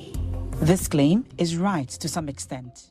This is because the policy, according to the government, has produced the best WASI result in the last 8 years. Aside from this, it has achieved the very goal the Akufo-Addo administration set out for itself when they proposed the policy. According to the Ministry of Education, the 2017-2018 academic year saw the highest enrollment in the country's history, with 470,000 students gaining access to secondary education. Since the program was rolled out in 2017, over 2.5 million students have benefited from the program. This 2023-2024 academic year recorded the highest enrollment yet, with 500,000 students placed under the program. And in 2019, I wrote my BEC and I passed. I was admitted in Maoli School, which was last year. I want to thank the government. I know it's not only me that is going through this, and because of the free SHS, I've come back to school. Pae Libra. Me Aquarano 3. Bakuko school Makuset. Bakuko school Akru. Bakuko Ajina. Sesiano, sa almost me to school visa. Minya. One say, Nipa Baku ye, 1,000 Ghana, formally. Say, almost me to Ascano, meet me ato. Acha. Aquarano Yabe Cafe. Lebranusu, Yesigano Dosu, Education,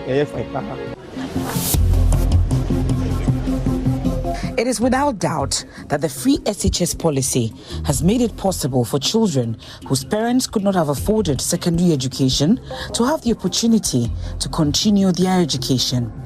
But a key component of the policy that cannot be overlooked in ensuring that children enjoy the implementation of the program is feeding.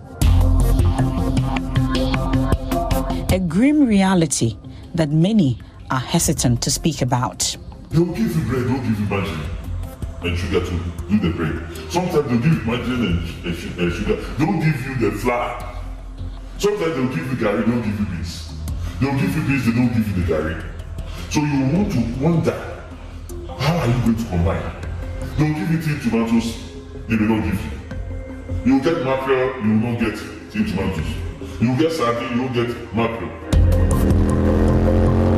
It is for this reason I go undercover in the country's senior high schools in the Western, Greater Accra, Northern, Oti, and Central regions to investigate the irregular supply of food items by the government and the dire consequences faced by thousands of students. My name is Kweti Nati.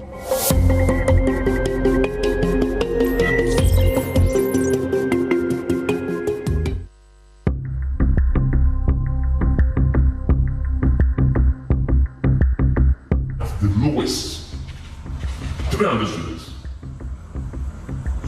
So a school that is not having even 900 students is supposed to have 3 bags a day to feed 900 students of rice. If it is the 5 days, that is 15 bags per week. Go and check the rice that they are giving to us. When the free SHS policy began, food supply to schools was in abundance. The situation is no longer the case. Irregularities in food supply are an open secret, discussed in WhatsApp groups among senior high school heads and free SHS coordinators. My infiltration into these platforms has revealed desperate messages from schools across the central region, including Infantsipim School, Adisadel College, Insaba Presbyterian SHS, Asin Manso SHS, and the Brahman SHS, urgently requesting adequate food supplies. Here in the central region, the harsh reality comes to life. A dining hall prefect, Sambali, informs first-year students of the insufficient food supply. Their meals are reduced to simple, often nutritionally inadequate options. This situation is not unique to the central region, but is echoed across schools in other regions.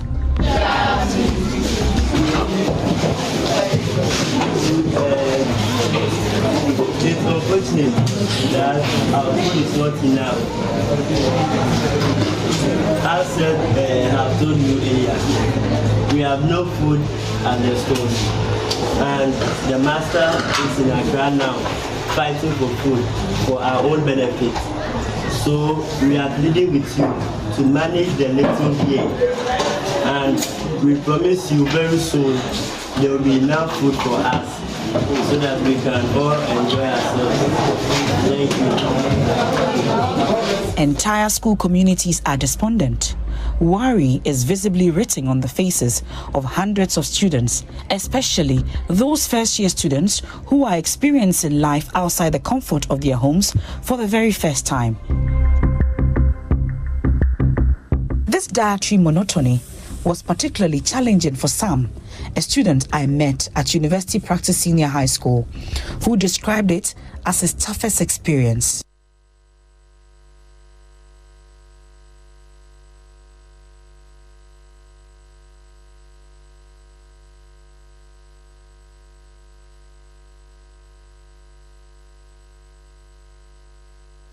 Which food has been the bad? This one, you just rejected it, you did it after tasting the first one.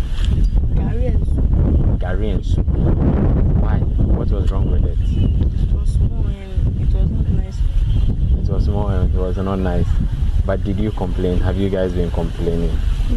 You have not been complaining. Every night, Sam and his peers are haunted by this grim reality. These children go to bed burdened with thoughts about what they will eat when they wake up to a new day. It is no fault of theirs that the government that promised their parents free education is unable to provide enough food to feed their youthful appetites. This issue extends beyond the central region, as school authorities from several senior high schools in the Upper West region have also shared with Joy News. What we experience generally across the country is that occasionally we come under a bit of a pressure. Occasionally you may have a shortage of this or that. In fact, the biggest problem we have is schools generally not having all the consignments of food that they need at a go. And what I mean is that you have one point in time you have rice in large quantities. On the other hand, you do not have maize. You do not have granules. You do not have all the other items. So the temptation and the only way out is to utilize the rice. So at the end of the day, you may have large quantities of rice and in no time you exhaust it. And other times you actually run into very critical situations where it is even out of the way. I remember just, my school is a double track school. Shortly before the Form 3s and the Form 2s went, we actually ran on food supply. It got to a time that if some consignment had not arrived within 2 days, we would have virtually not been feeding the students. Currently, there are feeding challenges. Honestly speaking, we don't have food. We don't have. Since we're open, we're giving food for 3 weeks. We exhausted it. Last week, we went.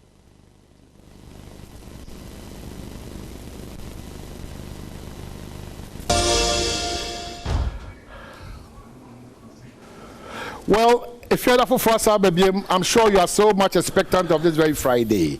Mamenda Sarah and the team nasi over the studios over here, multimedia, and then so yaba ahanum say ya for a purpose and for a reason. Obekaya. Some few weeks back, and the chance say they are to this sectorial debate near the bro in Kuntebu, Papa Pafi, and Anamsi.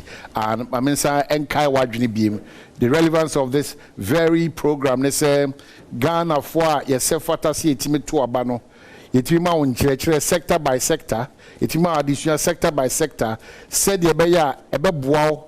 On December 7th, so to Aba. Bemwa Kwaba, Eba, the 16th day of August 2024. This is your election headquarters, Kokromoti Power. Midoman Hene Kwabna Santi. It started with energy, followed up with air health. Today is about the almighty education. It immediately is going to be very, very interesting. Jeffrey Sabria Kopim say, "Non do everybody pay me. It's all of us, our responsibility. Say you contribute to your quota to discussion because another pay, and the rules are set out." NDC, Dr. Clement Apak, Eba Betnase. Na fi waboye nkomo bra no mo abemu de omoye fa adisua ho ene enese omo press omeba adisua mu no de won beye. And then representing the New Patriotic Party, a Reverend Intim Fojo, a Deputy Minister and a Member of Parliament. Womwa Bemi, the one aye ewo addition onsem. One a preset, one be breaky 8 national. The Eda one issue and as you see one issue say one beye. So very straightforward, very interesting, very educative. And so how ye we kwa hold one so eba addition onsema. Major stakeholders. One also be Babetnase. It's bre ano brano, meda one in the achero. The one also be say, Sa and the Minyan Fowe edding Comwe Wieno.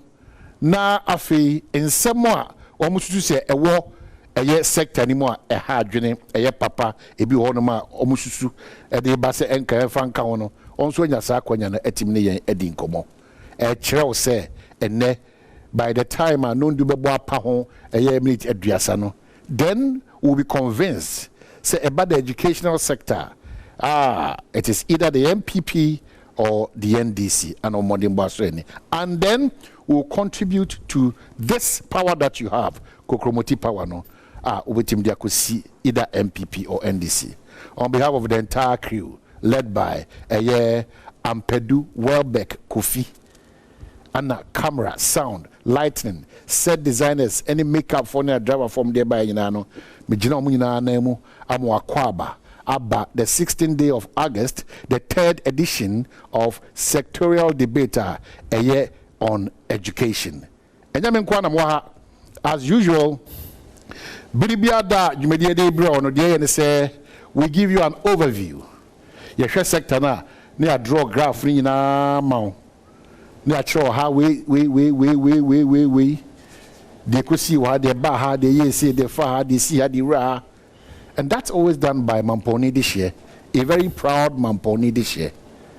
Dasibre Bonsu. This year, the Nana Precope. Or no Naka Dasibre one ABC. And illegality is not being run in Mampo in terms of a former good year into on the council. Or no Nadasibre Tnasia and Pendodona Bonse. Baby ujina edimu peyi. Interne is a privilege. So this year mapasano abekam one peya. Obebua my overview of the educational sector and sana in paying for atlase. Mon kame hon. Na this year shrunko. Minya akwesi insia. Akwesi mo watching. Just over here. Give say come. Nya metia se ade party ya moje di mo fisane de. Na say bia eda na kwemu anesa. Okay, I'm always proud the way I projecting Mampono. And I'm sure these educational conversations no. Yes. Some take ni other institutions or maybe say they be America say Asante Mampon. A part of the few towns that Ghana nyina obetimi atronom akọ school nyina wi a untu kwanko ba bia. Asante Mampon. As against me, my half no. After the pre-university no. Mampo obeko primary, obeko GHS, obeko SHS, ope training college say ye teacher training obeko, ope nursing obeko, ope university obeko, ope masters abebo. Mampo, Asante Mampo. Wow. It's part of the few towns. Yeah, what Ghana? We the most of the regional capitals. Asante Mampo is part of the few towns. What's our opportunity? Okay. In fact, the education hub of Ashanti region. All right. So on that note, walk us through the overview of our educational sector. Afterwards, we have a conversation. Okay, bye. Me see. It's an open come by the afa of my Ghana edition. Ehono. Yebeshe enkrate bia ensa free Ministry of Education. Yebeshe enkrate ensa free World Bank. Yebeshe enkrate free a fish for reporter omo ayemu. Any ake kande mwedi ayesa a reporter. Yeboso amounts wetimi we said the Ghana edition ehosem etimi etie. Ye twafo ni natural na empenfo a aka no aba abekire baby omo fade free ye baby opeso de eko eni mprempren na ewum obeka ni nyina ho asem ede akiro. Sa wo hwe Ghana edition ewo ensemu am. Ya chemu baako ne wo the elementary education ye kind of basic school no. It's basic education here wo entotofiwa and wo the junior high and so wom. Then waba the second level here the secondary education. Wo and wo wasi the West Africa senior school certificate examination no. Wo and so. Then other part bi so diploma. And you be na wie SSS na otimi eko university. Ebi ekoye diploma bi abese mfinhia menu ana mfinhia miensa ebi su koye certificate programs bi abese afe baako abosomi ensia na afe ye wo omo meye degree no ankasa enso hodom be wade baako bi wagu a empepe kese mandate so bi bia wo Ghana de otimi on national service enkaka ye na yakọ school ne de also otimi on national service se de be ya school na akoe no also de fakakra ebesom oman a oto oti emu na se de ya man esuko na ekọ no esimi etiem ye primary education e efficiency eti o started from class 1 no we class 6 the next level na medical kan wasem no ye junior high enka na efe no JSS no the junior high school no eno so efficiency miensa and a senior high school is efficiency miensa and a tertiary no efficiency n9 it you can a school coding nyina ebom from primary to a year tertiary na wo efficiency be say edonsia ya de be school e wo memu ye se bia pese okosakoye bi e de eka ho se nyesa de efficiency donsia de o so otimi de school e wo ye mai ebom now according to the Ministry of Education. See, I can say, you were 18,530 primary schools. 18,530 primary schools, and the work you my emu. JHS, 8,850. JHS, 8,850. SHS, about 700. ɛna yɛ universities ɔka aban ɛne ankorakora de bomu a ɛnso number sɛ ɔha ɛne adwokro baako 191 ɛne ɛkyerɛ na wohwɛ yɛ basic school na ebufa dodoɔ na ɛyɛ aban ɛdia ebufa dodoɔ na ɛmso hwɛ admu a sakakra bi abamufa ɛnkyɛn so wohwɛ about 51% of our basic school na me boss so ɛde kyerɛ about 18,000 no ɛyɛ aban schools and about 49% and so a year ankrankra. This is a report by the Ministry of Education.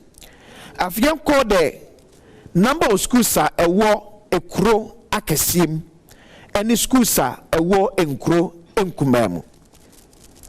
Sir Ufa preschool which is at Totofe wana.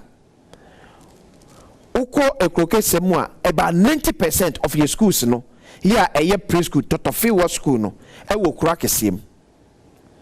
Now so about primary nensua about 90% and so a war in crow akasim. And at JHS and so about 87% and so a war a year in crow akasim. Now so uba in crow and kumanimua preschool and Totofe wadiana about 39% per and a war in crow and kumamu. And now we far a year primary.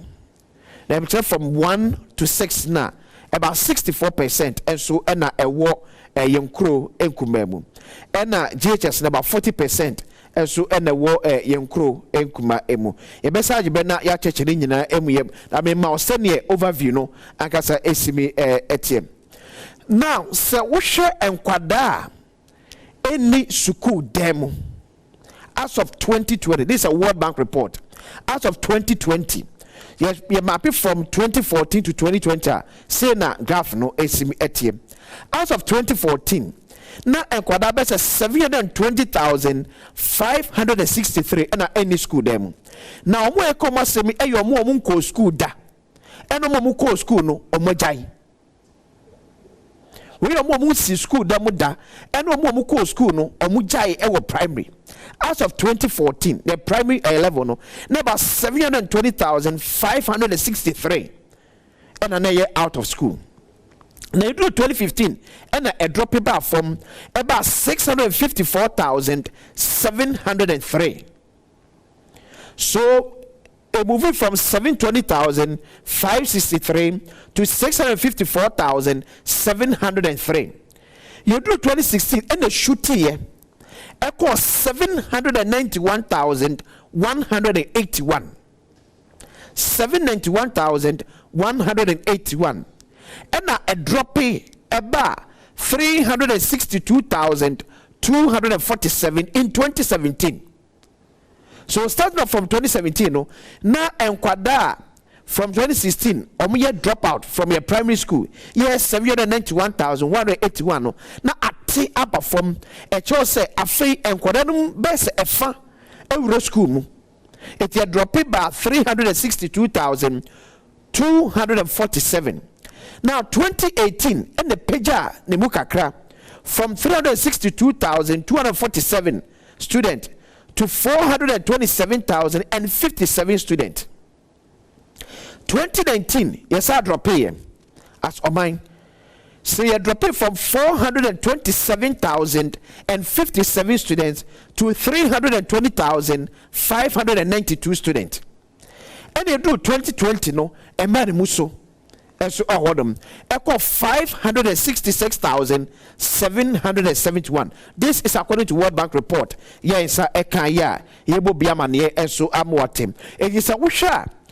See, I fell from 2014 from 720,000 to 566,000.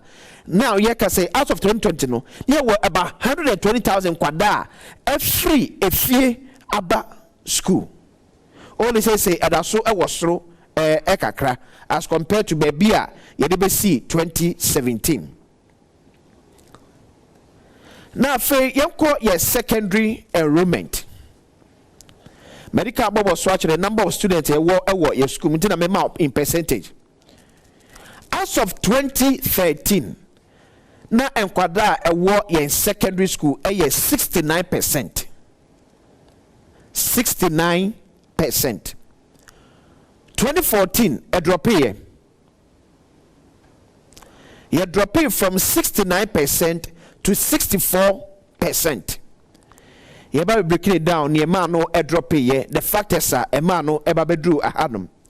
2015 esa epeja eko 67%. 2016 you maintaining this is a World Bank report. According to World Bank report here. Ya scoopy be at the mawom. Now 2016 ebi am account the be so free mu. So the same 67%. Then 2017 and you drop here from 67% to 66%. If 2017 to 2020 you rises from 66% to 68% in 2018 and you call 71% in 2019, then 73% in 2020. You're rising. And this can also be attributed to the free senior high school. Because I'm going to say, there were about 5 million students are benefiting from the free senior high school. About 5 million students. Yeah, from 2018, your rolling program no up to a neck as about 5 million students and are benefiting from the free senior high school. So according to the World Bank report, out of 2020, na enkwada a core and to a so school no a peja edromuchemu edroson miensa.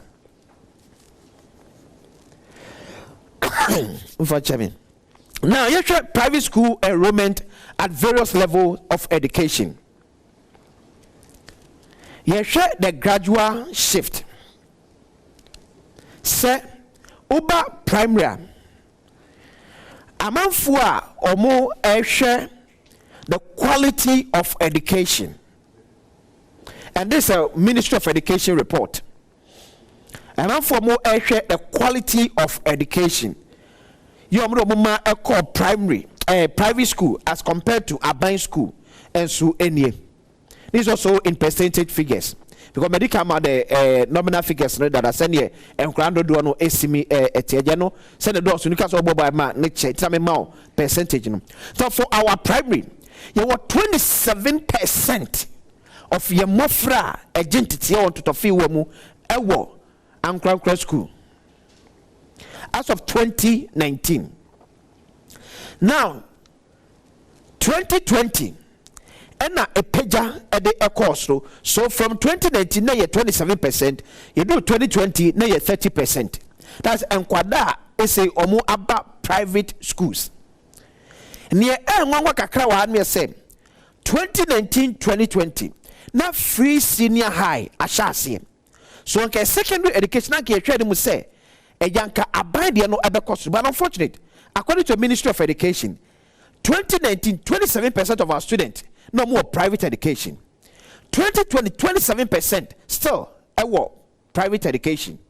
You almost identity here ankra school emu. Yeah, tertiary. Out of 2019, na 15% per enna private. It drew 2020 and the page at the core 19%. Don't forget say a no affairs here more private tertiary institutions. And two, seba tertiary na the way now call Aban tertiary universities and a case study. So call Aban universities the restrictions for admissions no to the beer yana private schools no and should that any too rigid sir. Eti mahu sa that sharp rise your tertiary about the private sector now. After this, the trained primary teachers, from 2013 to 2020, according to the World Bank. 2013, near 53% of our teachers trained. Fanise said 2013, near what teacher for 1,000 now. Now, 53% and then trained. So far, 2024. Some of our trained teachers know ebi eja hodom nti ma ebe drop here. 2024 every 53% to 52%.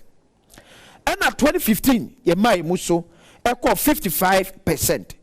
efuro ne yapagya saa e de ababesi 67% in 2020 it ya face minister social graph no say na esimi ekona it tell say ebekọ so apagya kasa or let's say maybe somewhere 2022 to somewhere 2024 because you say most of our teachers no eja honom Ede Echo. This according to a World Bank report. It is a URSA disparity from 2020 to 2024. And you want to because most of our teachers no so much on akona abanka sanso any amount be so aside contract yama a teacher phone be and so Echo. Now this is a government expenditure. This is a GDP expenditure. Now my bachelor and so any budgetary allocation and a government GDP expenditure on our education.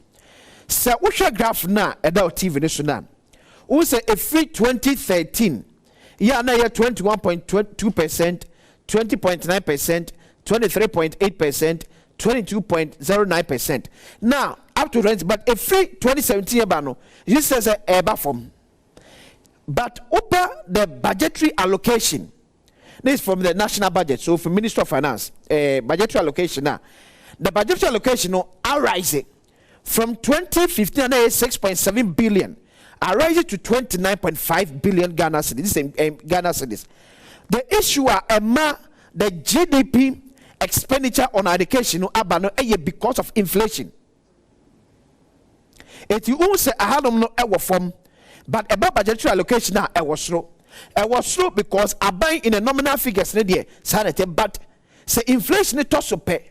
Si kadudu aniye yino inflation etwi emududo nti ema ne etimi ne sika na kasa ye no enkose ne wo setimi edeko so example say bia ukuta 1000 Ghana cedis ye bia in 2013 ne na ebetimi aye no in 2020 entimi nye ne saa because 2013 inflation is different from 2020 inflation. It's about the difference, the sharp difference between the GDP of government expenditure on education as compared to the budgetary allocation. The Ministry of Education. So as you this is according to Emma any member, yeah, what yesukumu. For now, credit is a maker say, we share the last was year 3 year. Emma a trade was no a dorsal chain, a member. It's a woman empowerment, no, it's a ayama abroso.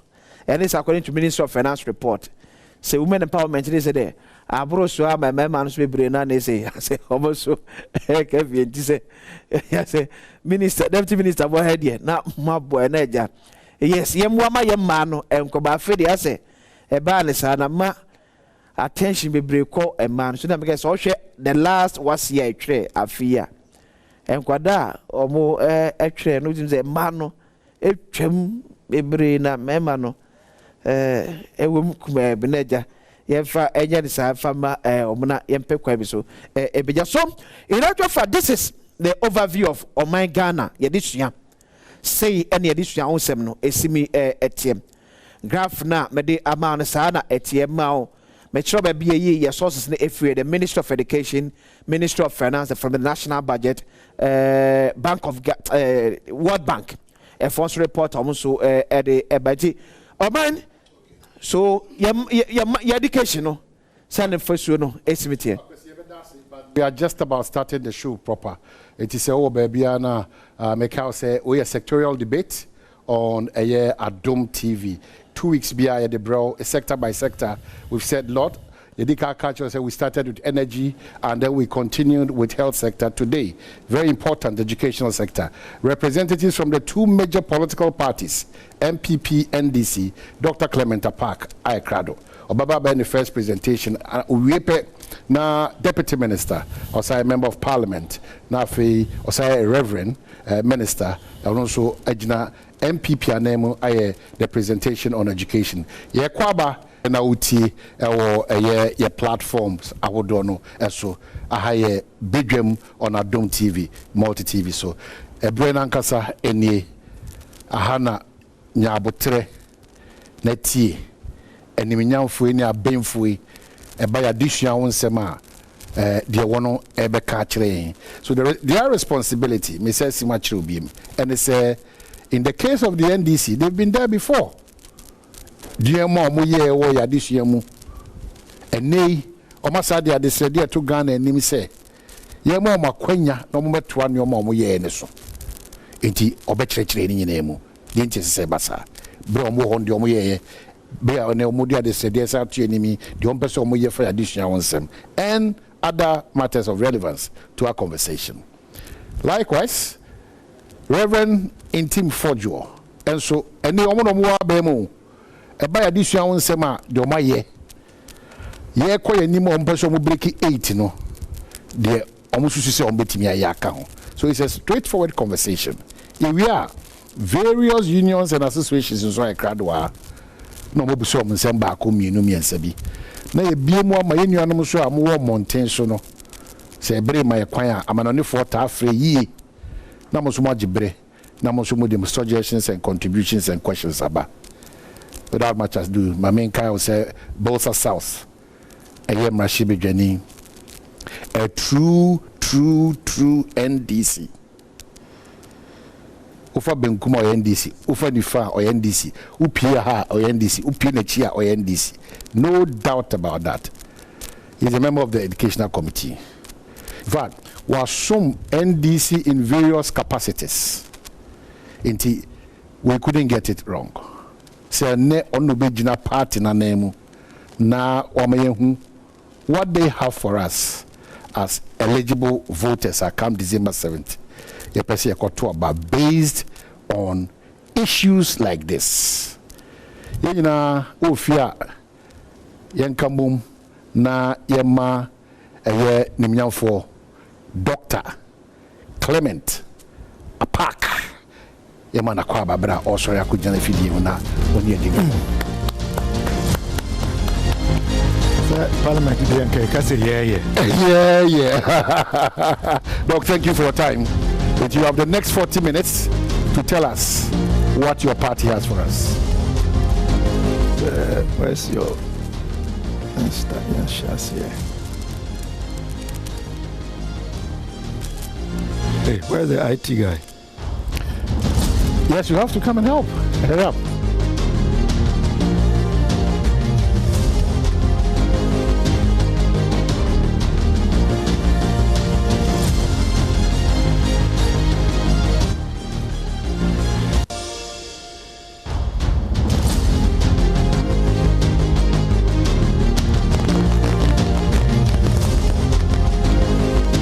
Adom TV. No. Yeah, Oman. Good. Minya Reverend Intim Fojo, Honorable. Any Ashafo Amoshe. Any Obibiara Wapekwan. Aba. Se Juma Yebedino. Ononso Ebetina Adria woni trim odi aboano. Mechemu nyina ema obi achi. Ejoso. Adusiade ye nyina yenim se oman ebetu mpon a na egina adusua ho se de usika odi kan ekan no menso mesua bi ye adusua nti na ene menso ma be nipa enti nkoma ye bedi no ma chichem enum ti ma sha ase meka bibi afa de NDC etumi aye good e de afa enhuma ho good na mahwe nyoma ekoso ene a ye nyina yenim se enkoyie na yetumi so ano a ebema enhuma sua no akoso totin na masanso aka de NDC de otu franka mai John Ramane mama de odi atudwa se oba obeye na de ntia wo se mitumi ka de ono aka no anya me na meye franka 24 eti de ono aka na mitumi aka ebi wo ho a minim but they say onya nkan ye na ye nya fa ye manifesto embetu dwa no eno no mintumi enkomo de yan shase se medical kan no se oman bi be yi a ana se oman ebetumi asore gina afa na ntuma pefra na gina adesua ene adekire eho ena ye kesei se ohwe ewiase se de ekona se oman anya na adwen se odenisika ene ne japade ebe hye adesua mu ama oman ma no etimi asua ade akọ ekyire a oman no ebeka ekyire. So we say that education is the pillar in Ghana's development and its ability to compete on the global stage. Yen nyina nso nim sɛ wohwɛ Ghana abakɔsɛm na wohwɛ party a abedi oman no so a obi abegye atum sɛ NDC sɛ ba adesua ya bo ehomodin pa ya nya hwe kura no obi anim sɛ get fund Ghana Education Trust Fund a policy, social intervention policy NDC di bae na ohwe dwuma get fund etumi di e de aboa adesua ho nsema megiri sɛ wo sɛ yetumi bɔ NDC abaso ye ko enim nso no nyama bebre wo a ye de betudwa na ye de tudwa na sɛ Ghana fo agi pinie na omo de tumi ni hye nsem a yenim sɛ eno no ebeboa ama adusua ehun nsem akonenim de me de hye ase ne ene sɛ school pon aye fa tertiary no de ka training college of education, nursing training, university. Then NDC aye in that sector, tertiary sector. The kind NDC ewa bemu under John Dramani Mama, under Mills Mama Misata. Yesi universities are from scratch. Actually, say na ebini hokra. Yes, be ana school bi ho. Ene yakọ dani eni ene ya pejano amana be university. Yesi universities are menu. University of Health and Allied Sciences. I ewo and University of Energy and Natural Resources. I know so I was sunyane. Baku I share here say bedi hu dwuma. Yenya hu sika. Ana enei enu ntino sa university nso no. NDP bae oma di hu dwuma. Ento eno nso no your friend University of Environment and Sustainable Development. I was sumanya. But there was a mekan ho asem ne say sikana ya de share sa university na ase a DC ya no NDC na kohwe e bae ye polytechnics ye ni polytechnics bim e wa Ghana polytechnics no ye peja asesa amana abaye technical universities jomama wa be mu no na Professor Nana Jane Opoku Ajiman na ye Minister for Education na sa maame no nimdie a owo efa edusua ho na dwomama nso omane hu donti ye sheda say ye polytechnics no ye besesem amana akoye de technical universities ye bo apro eko Germany obi anim say ye ka technical and vocational education Germany is the headquarters enunti na say uto German car say BMW uto German casa, utumi say eyadea eche. And German products are some of the best products you can have. So, as a model, no, we have to send a delegation to Germany to understudy the educational system and to look at the technical aspects of it. And we also then decided that going forward, no, and to enhance our capacity in the area of the use of technology as well as practical ways of solving our problems, it was good for us to elevate what was then the polytechnics to technical universities. It was NDC that converted the polytechnics to technical universities. Colleges of education are yedi hunkoma colleges of education. Omako strike by 66 days. As I say, almost say arbitration award or more winner was abayin ediso abayin endisono. Ye change the system from diploma awarding teacher training colleges to degree awarding colleges of education. That conversion was undertaken by the NDC government. No be answer by kai say NDC wa be mono na nhihye bi ho within the colleges of education no emma obi biara we sua de we secondary school na opesa okọ training college na esi ne kwan sede na tie no na aban ana ɛwɔ sɛ ɔma obia allowance eti na allowance ne ntino ɛma nipa dodoɔ na entumi ɛnkɔ colleges of education, so that brought into being a quota. Eti yɛ ba no ye ka sɛ esan sɛ ya convert colleges of education from diploma awarding institutions to degree awarding tertiary institutions, no ye beyi that barrier na ye biem say the beya students no ebetimi akoji loan ye yes ano ema the number of students who gain admission into the colleges of education ekosro from 19,000 to 15,400.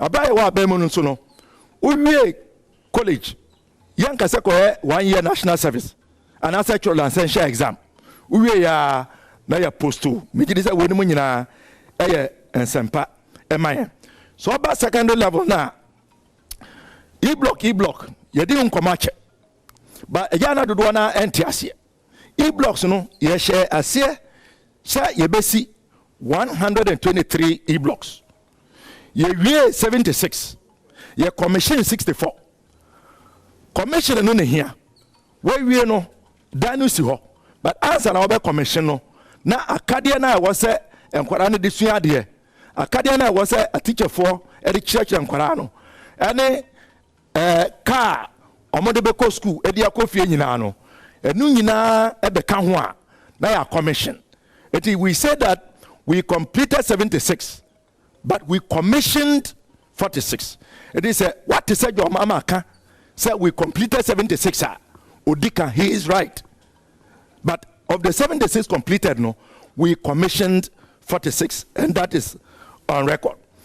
And a free senior school abbey. Yeah, can see so. Says I share free senior school as a policy now. That policy is not the brainchild of the MPP. In fact, the policy is born of the Constitution.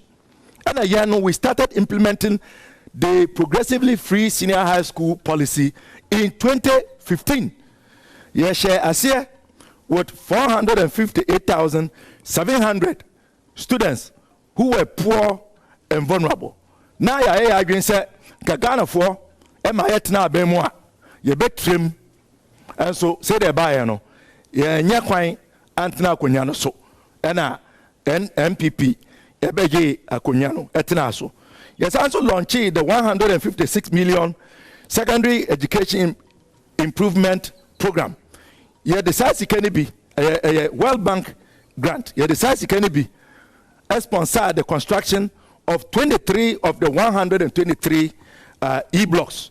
Say the beya and Korano air doors no. Now yes, I dream say yebema secondary education are accessible as part of the progressively free no. We will have more access in terms of fiscal infrastructure. And also no, share here.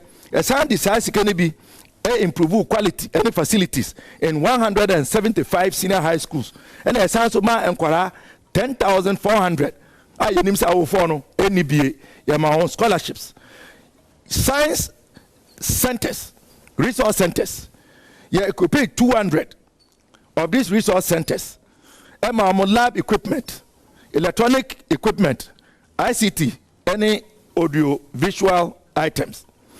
At the basic level, I have part and we here because at this it was set with the free amphitheater. You cannot purport to build a structure and a superstructure on a weak and wobbly foundation. The day you say basic education here, and you say Ghana for no, and you be a woofobia. And a wasika so bet me talk the na kwara na asa ne ba ebe hia so obeko school e dey cheche 100 million free exercise books ema school kwara no ye sanso ema school and kwara no 2 million obia school uniform free ye cheche 12.5 million English, maths, any science books abaye wa abemu no na school akwara eni Ghana ha or public basic school one textbook and no beer what the requisite number of textbooks. It is that the ratio of student to textbook 1 to 3.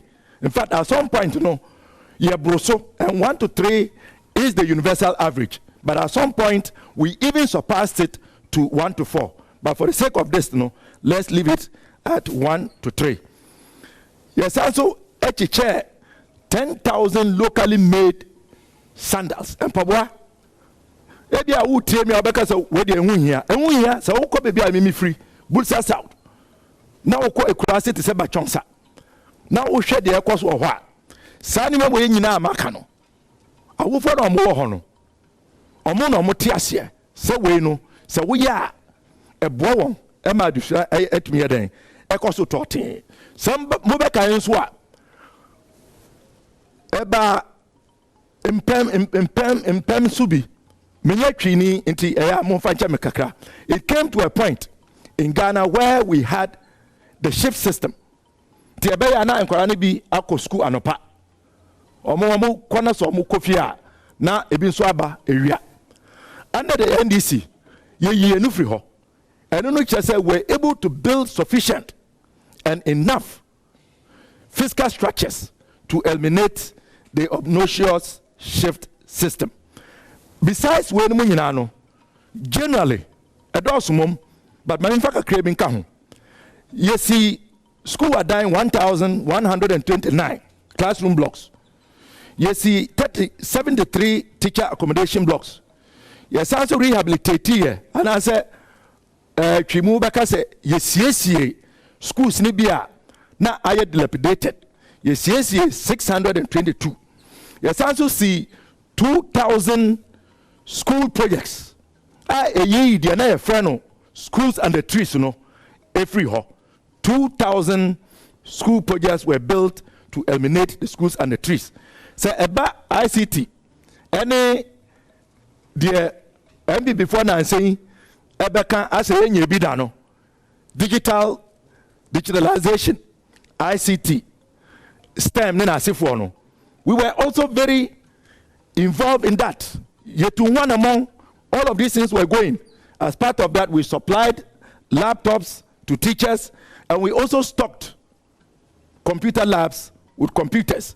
Capitation grant.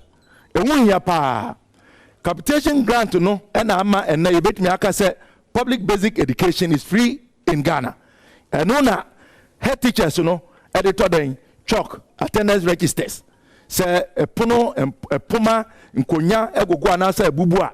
Now make me yibi ediama carpenter seko siesi se edano etutu tuntokro na asefo na ya permission saa sika no na ede and also na yede sports and cultural activities the capitation grant no e ya ade ehu hia pa nti e boy homodin say we had to increase the capitation grant for particularly deprived districts. In spite of the fact that all of them were getting, we increased the 75 deprived districts to 100% at the time. Yes, also see 25 district education offices. Now, yaka yekan. Nyama ba kumyenu bi atochma. Anyam na meka. Obi biara wo tie mi. Onembe ye adwen. Se de me bekan enu kwetrodo. So hwe esu upon na universities, colleges of education, technical universities. One of the challenges are ye nyina enim say ade a ha adwen ene say bebia enkwara no ebeda. Eni bebia o metna se esu ade. Esa se enkwara na do so ntino. Ade a ha adwen. Edi some betie na say a mo beti say tertiary level students, they have been complaining about inadequate residential and academic facilities. And as a result of inadequate residential facilities, the tertiary students are compelled to seek accommodation off campus hostels, and the cost of those hostels are exorbitant. So it continues to be a challenge. And what's our tertiary? Yeah, lecturers, teacher for no almost share and also. And so Korano edoso. Inti ama workload, and I said Juma lecture bakubayano. Abedoso. So one of the challenges at the tertiary level is insufficient and overworked lecturers in the face of increasing numbers. Ndike wase enkorane edoso no. Na yefa lecturer for account. say the beya lecture biano and kwa obekire on no one mon shada endorse bebre because as a lecturer no and you adisua nko a was how your research as a former lecturer I can tell you I was how your research I was how publishing papers I said what me ko wenim but as I say enkwara no adorse no ama workload no abeke share or lectures no so almost no endorse so that is overworking the lecturers and it has impact on their well-being and their progress. Ebio funding opportunities say enkwara na ombeko suapon no wombetimi enye sika enfri omawofo ho dodo na nso na wofo no mpo enibi enfra no mbeko akofa sika naba. So there are limitations in funding opportunities for students to pursue tertiary education. A woman said we have the student loan trust fund. A woman said we have get fund. A woman said we have the scholarship secretariat. But it's a fact. So we continue to have a challenge in terms of funding opportunities for students to pursue tertiary education. And Sebio Omodi Dema and your mopeno. Almost ya dear, I was said to me born. So the dear omit me moi. No more dia ko monimu. Say omako sua pono. It be anyhow. Until I don't say sama a hard at the tertiary level. So about secondary level now, yenim. Say you take the dear. Say I'm quite almost secondary school. Say a bianeno. Bedino and swung. A boa the quality of the food is very poor. A binswa a bianumpono and some fata. Say yabema unipa edi. So we know instances of expired canned food items like tin tomatoes, like mackerel,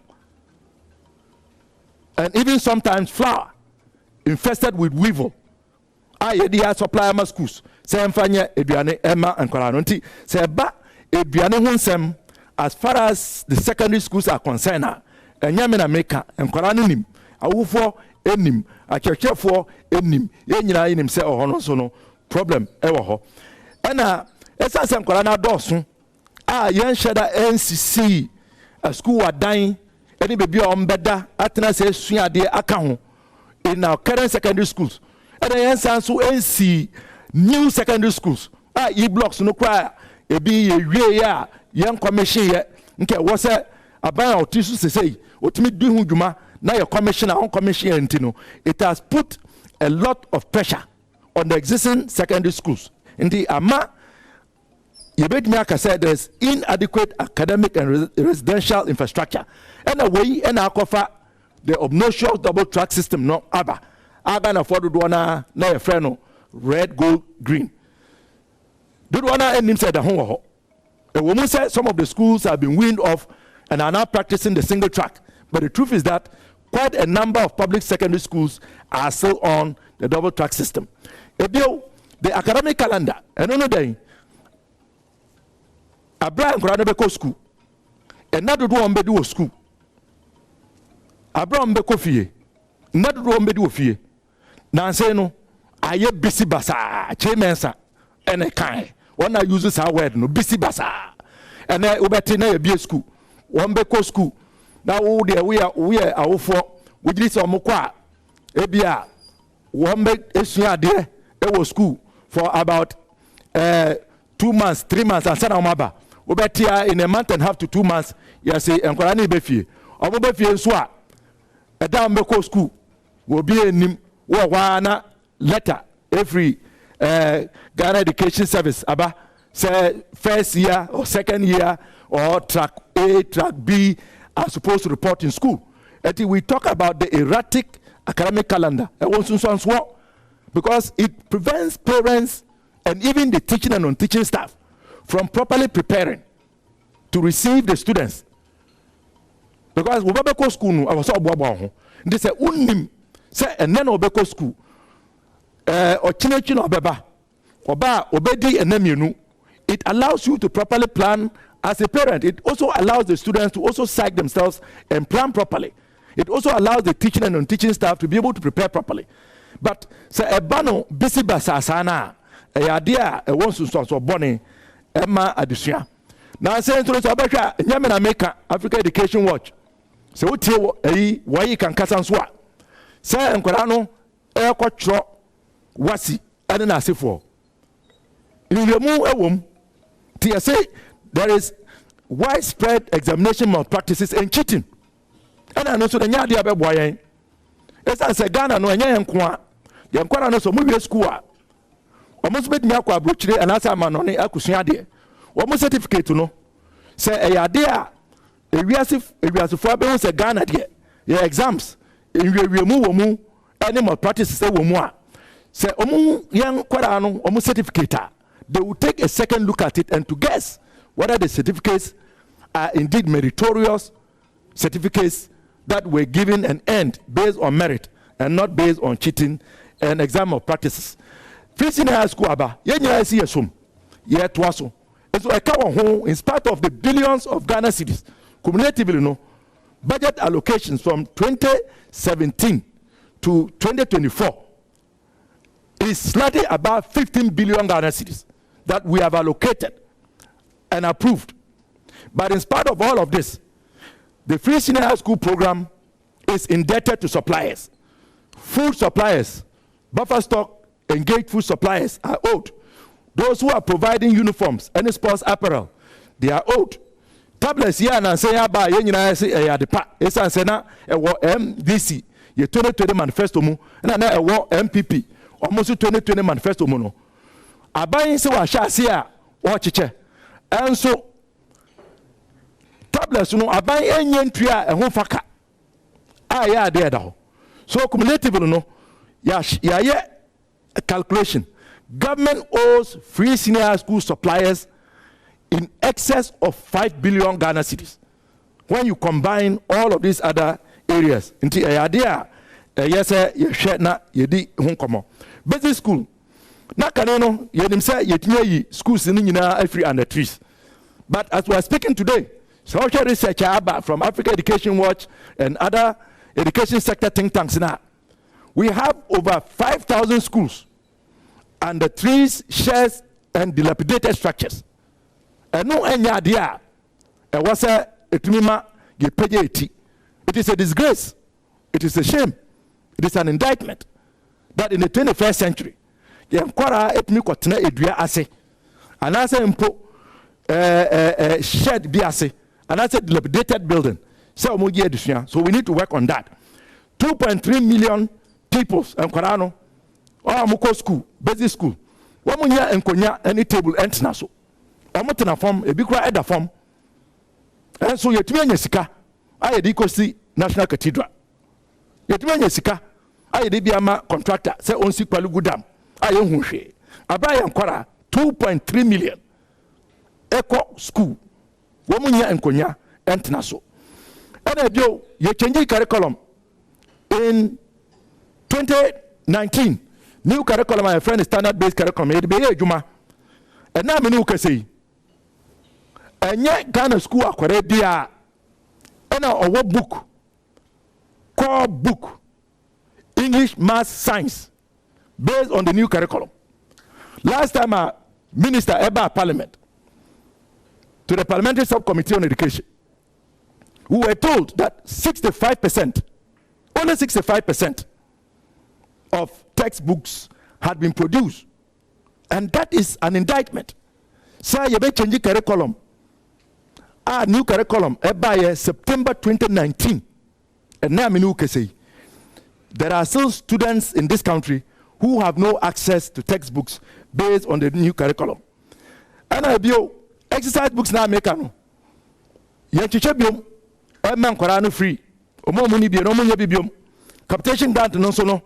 A dijuma pa edeboa no enko and now me kese nene yai me checks am here from the Ministry of Education. Say government owes capitation grants in arrears for 8 tranches, the equivalent of almost 3 years. And I know there are some into I know I'm a public basic education di or yaw ne abenedie.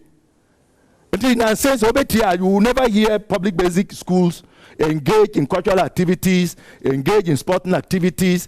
You will hear complaints from parents because schools or heads have asked their wards to bring chalk to bring attendance registers. And until public basic schools in be dilapidated because you can't call. I'll make me a TB the carpenter and as a mason, say I'm Pomane and as for the capitation grant has not been going.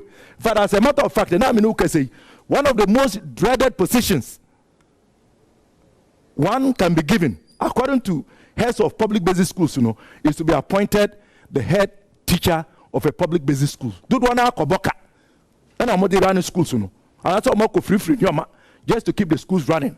And it is an indictment that we ought to be ashamed about. So going forward, NDC Dene Deba, Jomama Kasa, Professor Nana Jono Pokwa Kasa, Dene Deba, meant to be Kanina, but dear Jomama dear to Ganadia, Miss Met me dear to him. Let's look at the tertiary level. NDC, John Amani Mama, they say Ghana for me, Kunyanes and Saba, Jebehi quota system nephew. Say the Beya or Bibiara will qualify for nursing training and teacher training. We beat me ako.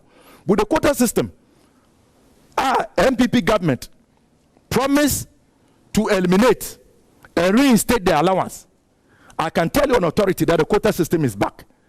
Training colleges, any nursing training now, okay, what's it with me for students? Bear 400, or not to so about 200, a big crowd 150. And Yamina Meka. The records are there. Some of the principals of our training colleges even complain about this publicly, that in Kebeya, government should substitute the allowance with the loan. As I said, the students in the colleges of education are now degree students, and the colleges have come degree awarding. So take away the allowance, replace it with a loan, so that we can take in more students. On the one hand, government says we are going to continue the allowance. Well and good. But government has now been compelled to reintroduce the quota system, although they will not admit, but we know that the quota system is in place. Teacher for no so omu wi a anka kane no yen we ya na ya post 2 na wako fumbisi na wako bodemblisi na wako donenga na wako jachi na wako pramso akọ trade e say here teacher for no in the classrooms. About there, or say we are national service 1 year. We be national service now, but sounds what Roland says. We pass here, post no crano, and ya dear, about one, yenim, that there are backlogs in terms of posting teachers. The Yaka say NDC and Jomama Aka say, Yamian Adom, Nessa Mode or Mano Asian in Samoa. He would cancel the teacher licensure exam and to ensure that teachers are immediately posted without doing national service when they graduate.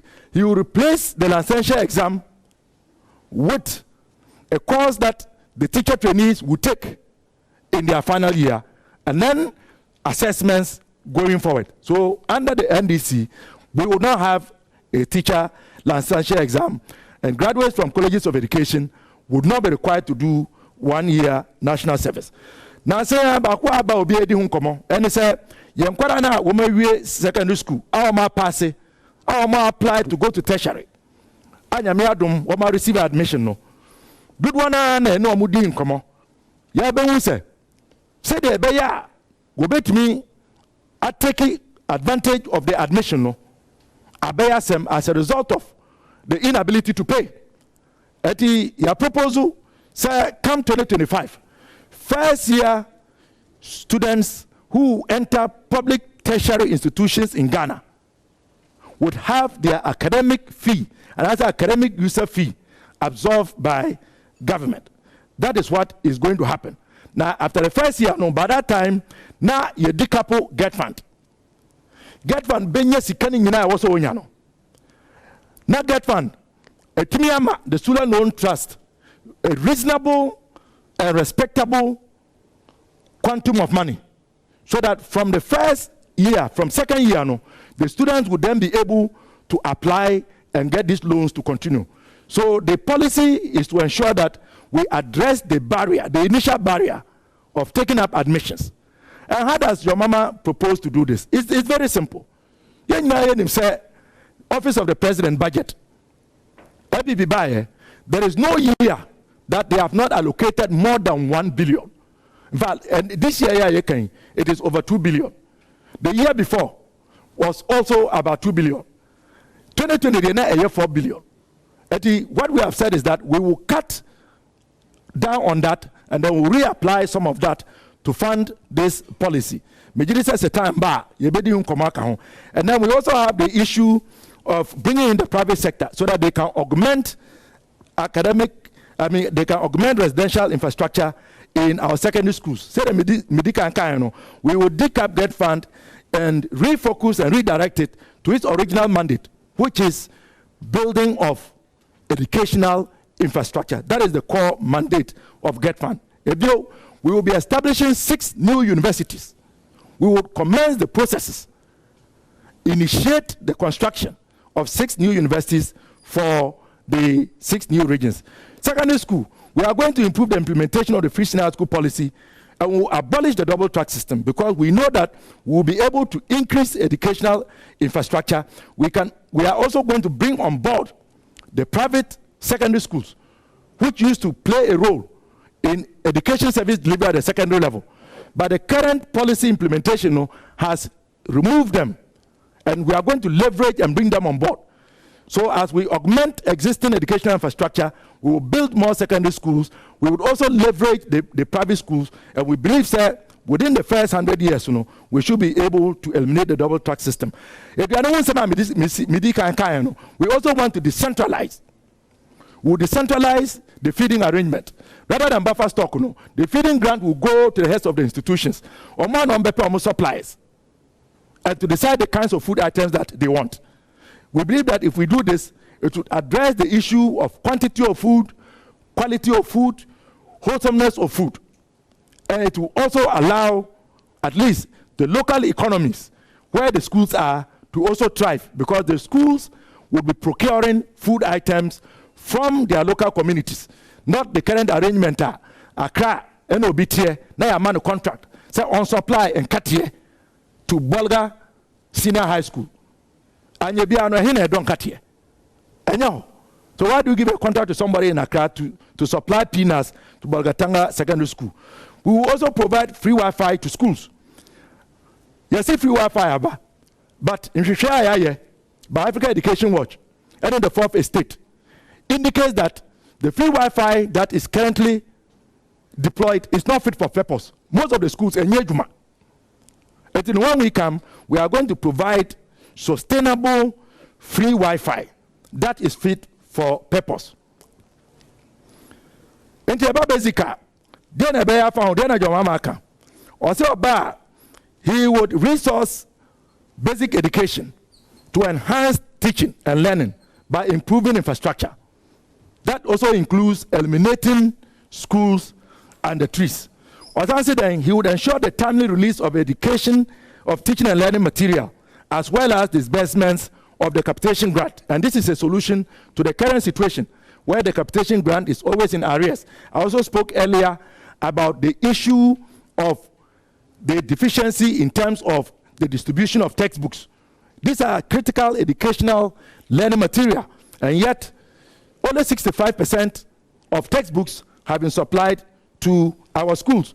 Or say schools, basic schools, they were in Kwasi, they said Donengadamo, and Bachong Sanoma. Ya share NCC teachers accommodation.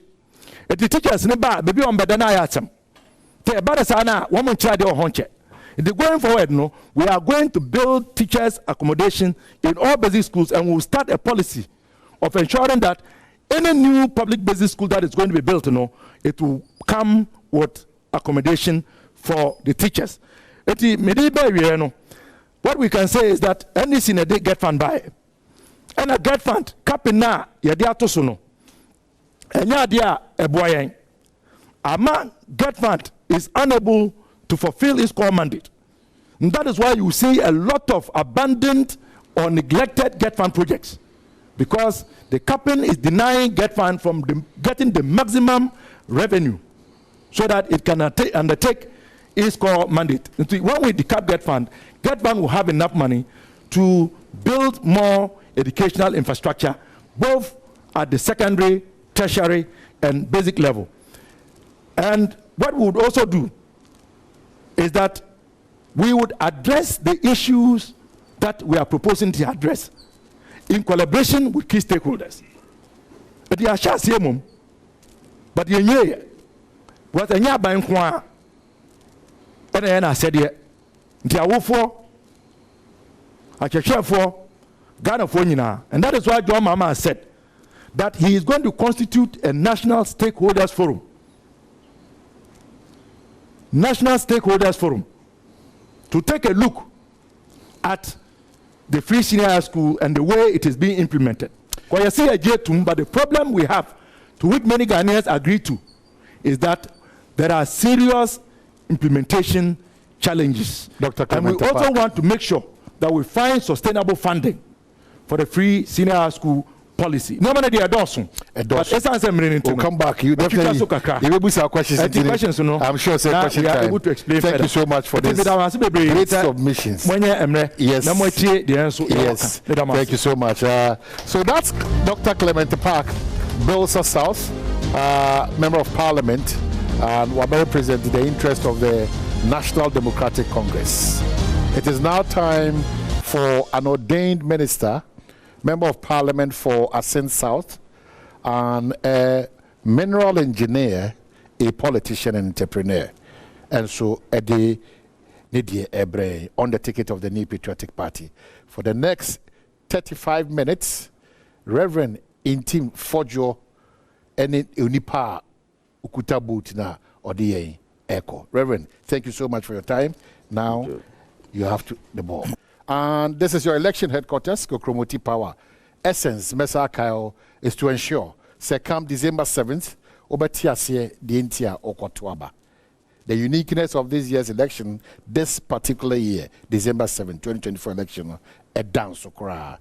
And your vote continues to be your power.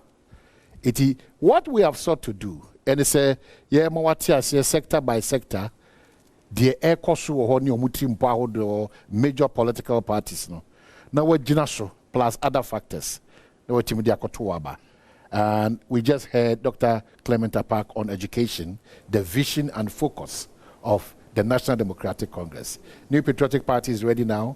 Reverend Tim Fojo, thank you once again. Edawanim Fakomai. Yo, Omahe, with the medase na Madam Penny Funasi, ewo invitation, Mode Ma ese yemra, na yene, yaman for mention Komomun Kuntapa, Empo, Emo, money that's so, Nepa, away any Messiamua, Mampeni, Dr. Mahamudu Baumia, and then I bet the tree, Dr. Matthew Puku Prempe, say a Badwam, Nasu, Enya Abenyana, one Babe Diatwa and Nepa, His Excellency, another Danko Kufuado, a year so.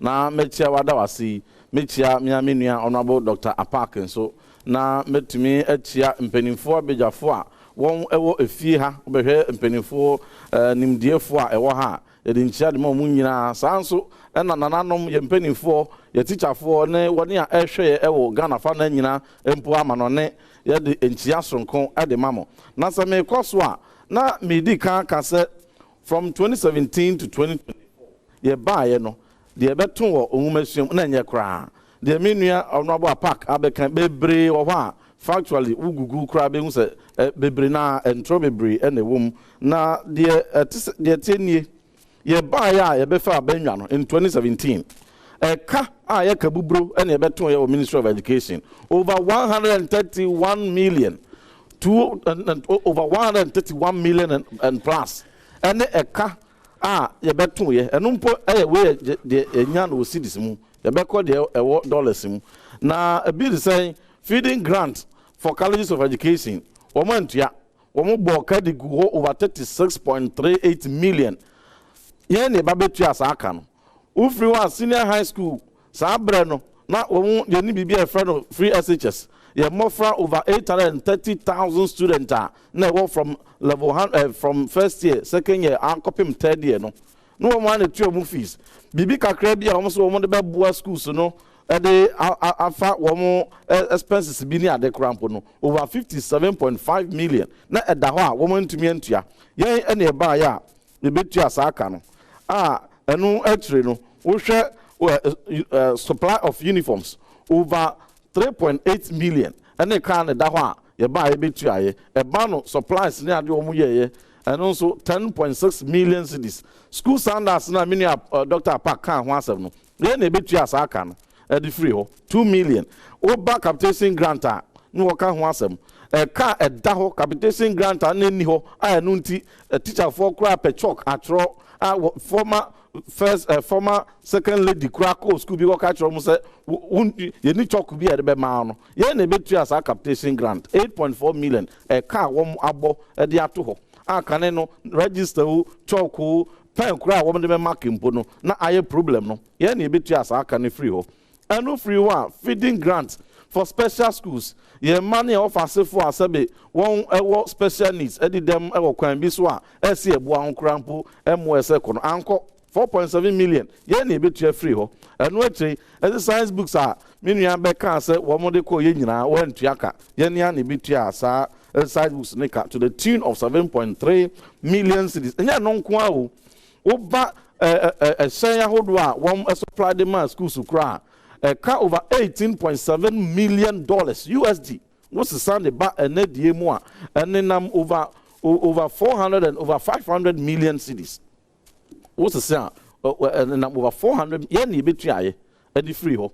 And at Disney, one koto dictionary. I'm a school beer. Wow, one genuine procurement. One this is money or moneyoma. And the dictionary in Kwau, where a car won't a bottle ho. 17.596 million yen ni betu asaka no free ho we the ba nemu is over is nearing over 400 and something million cedis yen e be clear sa e kan free ho me sense so biu sa ka won boto ho nyina no ye ba ye no ye se e Ghana ka no wa boto ho ye betua ne atoa so free ho enti ye clear sa ka no ye clear free ho no many abegina council school under trees na school mako 5,000 and the same room and na sabe swapa and na sabe 1 year under trees ni ade na sabe emfie nwotwe every 2017 ne ba mpempenso away we to me ama dan eso apa dan so sabe new schools are dilapidated to the tune of 5,000 na wo mo ankasa accumulation wo mo accumulate to ho schools are na cracks bi ni ade wo ho a wo mo hwe han NCC and wo mo de to ho a sa schools and the trees wo no abo so no atumi accumulate ato ho de ba ye fa ho ni get fund we just get fund there were various streams of funding yeah they support to education infrastructure the get fund kwampo ye oba de ye ni ankasa ye sha ase foforo between 2017 ebe pim ne ye ni an ye sha ase from foundation adekopim say we initiated 2,460 projects na no uchiche mu a ye bi so secondary school nko na mo ye munoma na so chiche mu ni basic school nko enya ne dodo over 1,256 schools any project ye they call basic schools. Secondary school ye initiate 1,116 projects. Model schools in Sia TV centers enum and tertiary institutions and so Japon Holdwell University Technical University near Adienso no and College of Education 74 na no the top 10 Ghana fan nyina eno dan chen ya enye de ba ya e be sa ase nko a ene ya you His Excellency Nana Dankwa Kufuado and abedi achiri Dr. Mahmoud Baumi ase ejapade bia ye betun ye bia no ye foforo no na ye to ada ne so sabe ye nya ema sika bia aban no ega na sika aban dada bi die wura ejapade bi mu enka wuram enu nti no project ahodo a ye betun ya no mampani dada His Excellency John Ejekum Kufuor ya Fufia Antoine 21 ofri aban mu no want yentumi anwie no Professor Atamos His Excellency Baye His Excellency John Mahama Baye womo antumi anto aso anwie no ye baye no ye beto aso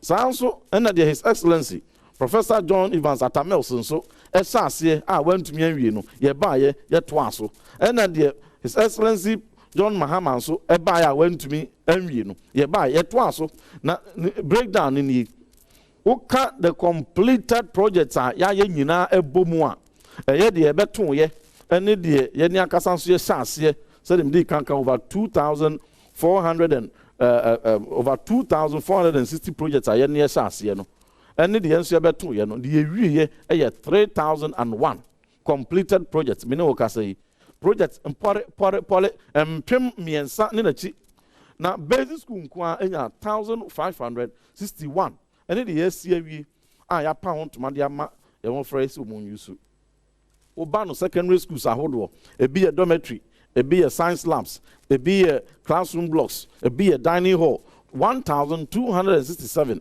ɛne yɛayɛ ɛna ɛba no e-blocks no mɛba ho ɛmi yɛ di ho nkɔmɔ na oba legacy projects no ɛyɛ deɛ ɛbɛto yɛ a mpanimfoɔ mmiɛnsa akɛseɛ yɛ a mɛbɔ ɔmo din deɛ ɔmo yɛ a ɔbɛntumi awie no yɛne yɛba yɛ yɛtumi atoa so awie 1827 ɛni so obi bɛka kyerɛ sɛ old projects ɛbɛto yɛ no yɛdan yɛkyi ma awɔ mo a ɛnyɛ no korɛ na no basic deɛ nko ayɛ 1007 ɛna SHS nso yɛ 662 ɛna tertiary nso 142 under get fund nko a this is just for get fund now under e-blocks no get fund nko a complete 16 now so there was another 16 bi a no it was funded under World Bank I know so yɛwie yɛ a woka ne nyinaa bɔ mu a the total e-blocks a yɛyɛ baayɛ ɛbɛ commission yɛ ɛyɛ 33 a yɛwie na wɔn ɛdeɛ no ɛyɛ 29 mɛba no mɛprove ne nyinaa kyerɛ wo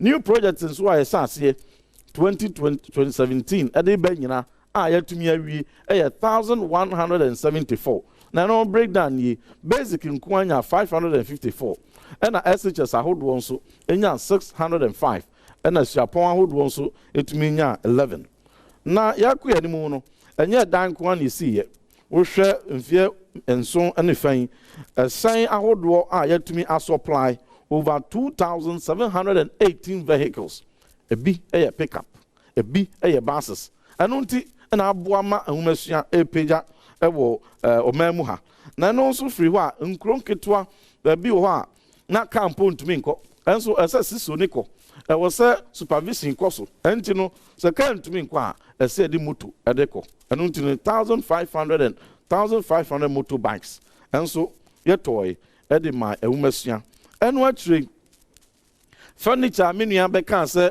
ebi ni Ghana ha na sɛbe Ghana mmɔfra ɛde wɔn afu ne to fam anso wɔn akyerɛ ɛnyɛ no korɛ over 677,470 pieces of furniture ɛne ɛba yɛato apete Ghana fa na nyinaa sɛ yɛ mmɔfra yi efiri KG ɛde kɔ primary SHS ne mu nyinaa no wɔn nso na sɛ anso ne nyinaa mpo a hwɛ dodo a yɛtumi ayi afiri mu ɛno nti na sɛ aka bi koraa no a yɛtu ho anamɔ sɛ de bɛyɛ a ɛbɛso obiara so ɛno da nkyɛn a yɛtikyafoɔ sɛ yɛka sɛ every professional stands on the shoulders of a teacher deɛ yɛka nyinaa yɛka kɔwie sɛ tikyafoɔ ɛna wɔn gyina koroma yɛ ɛwɔ various classrooms wɔn kyerɛ yɛ mmɔfra yɛ adeɛ ɛnti in the digital era a yɛ promote digital inclusion yɛ promote digital economy no sɛ yɛpɛ sɛ yɛ mmɔfra anya saa abɛɛfo suahunu no deɛ a ɛne ɛsɛ teacher ni no wɔkɔ akɔkyerɛ no no wɔn nso ma n'aka deɛ ɛno ne laptop no a ban ɛtɔɔ yɛ a over 350,000 laptops no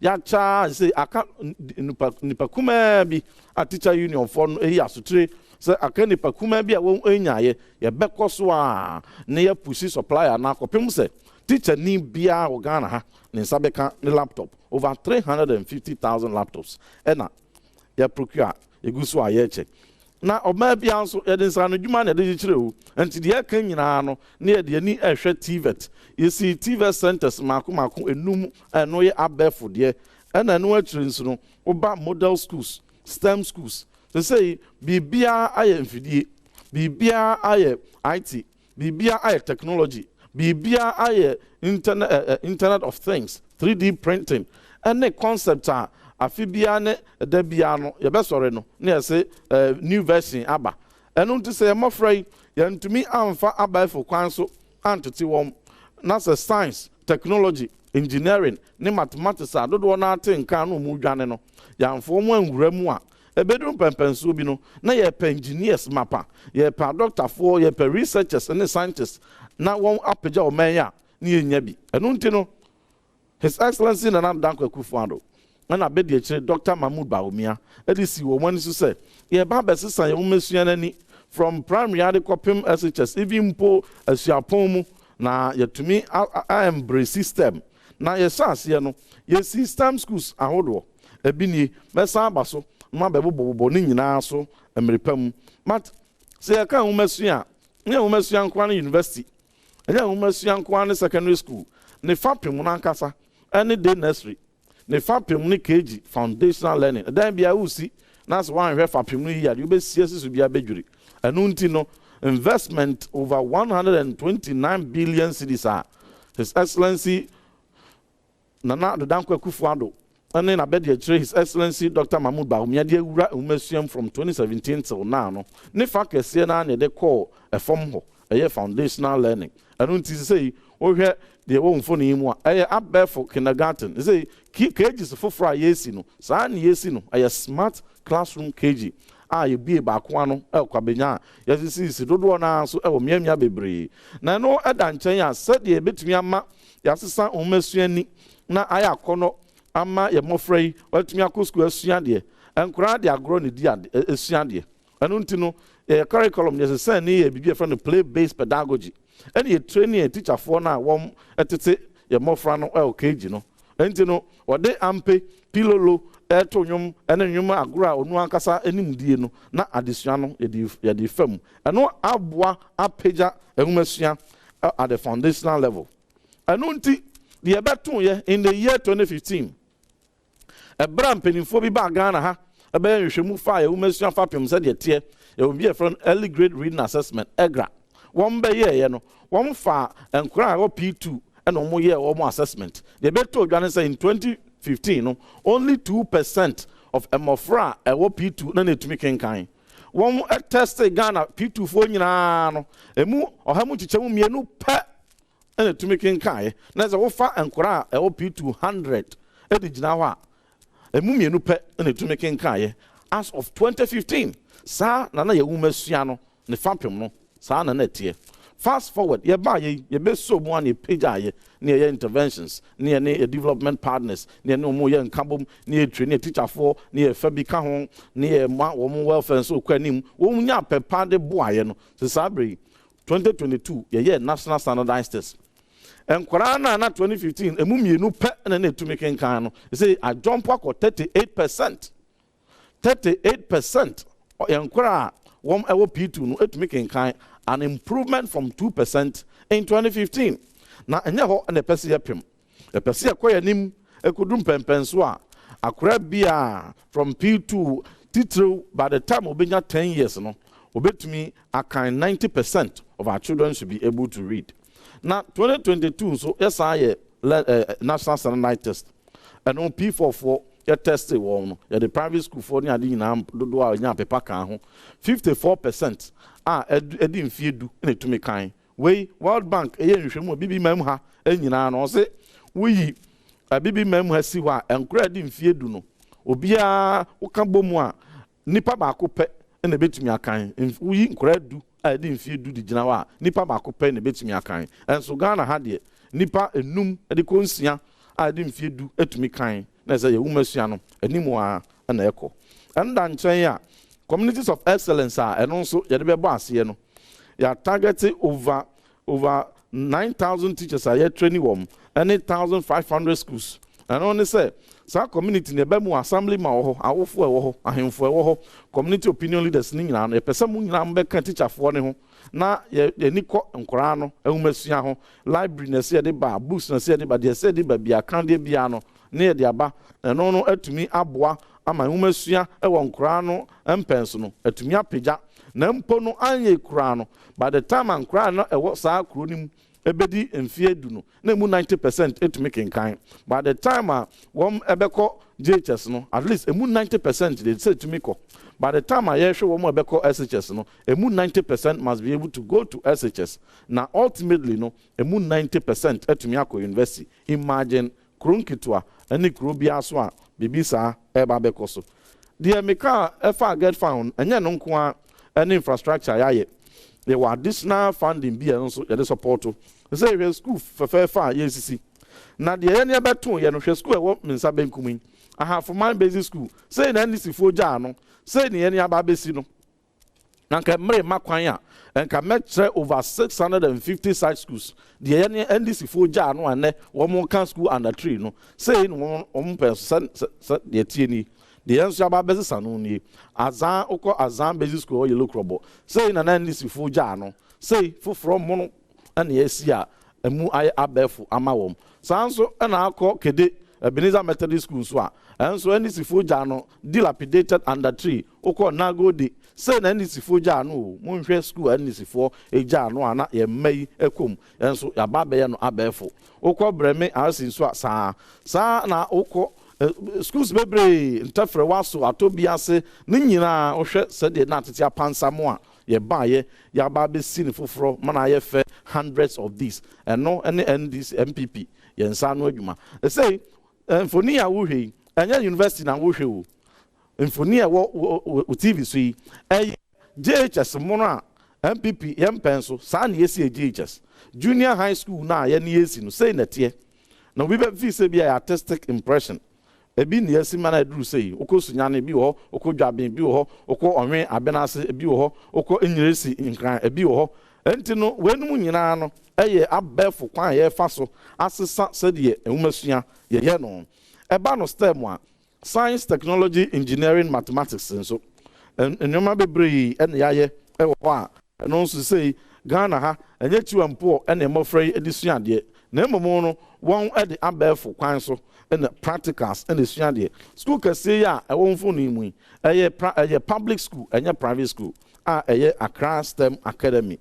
Now, yes, see, STEM school see, I can say, Dubako, a Waso, Accra High School near day, and Ninano, Osha Quada, so dear so. 15 minutes to finish your submission. Nabote, na game pack for Yebeko break Abba. For 2-3 minutes, you have the next 15 minutes now there. We or submissions no.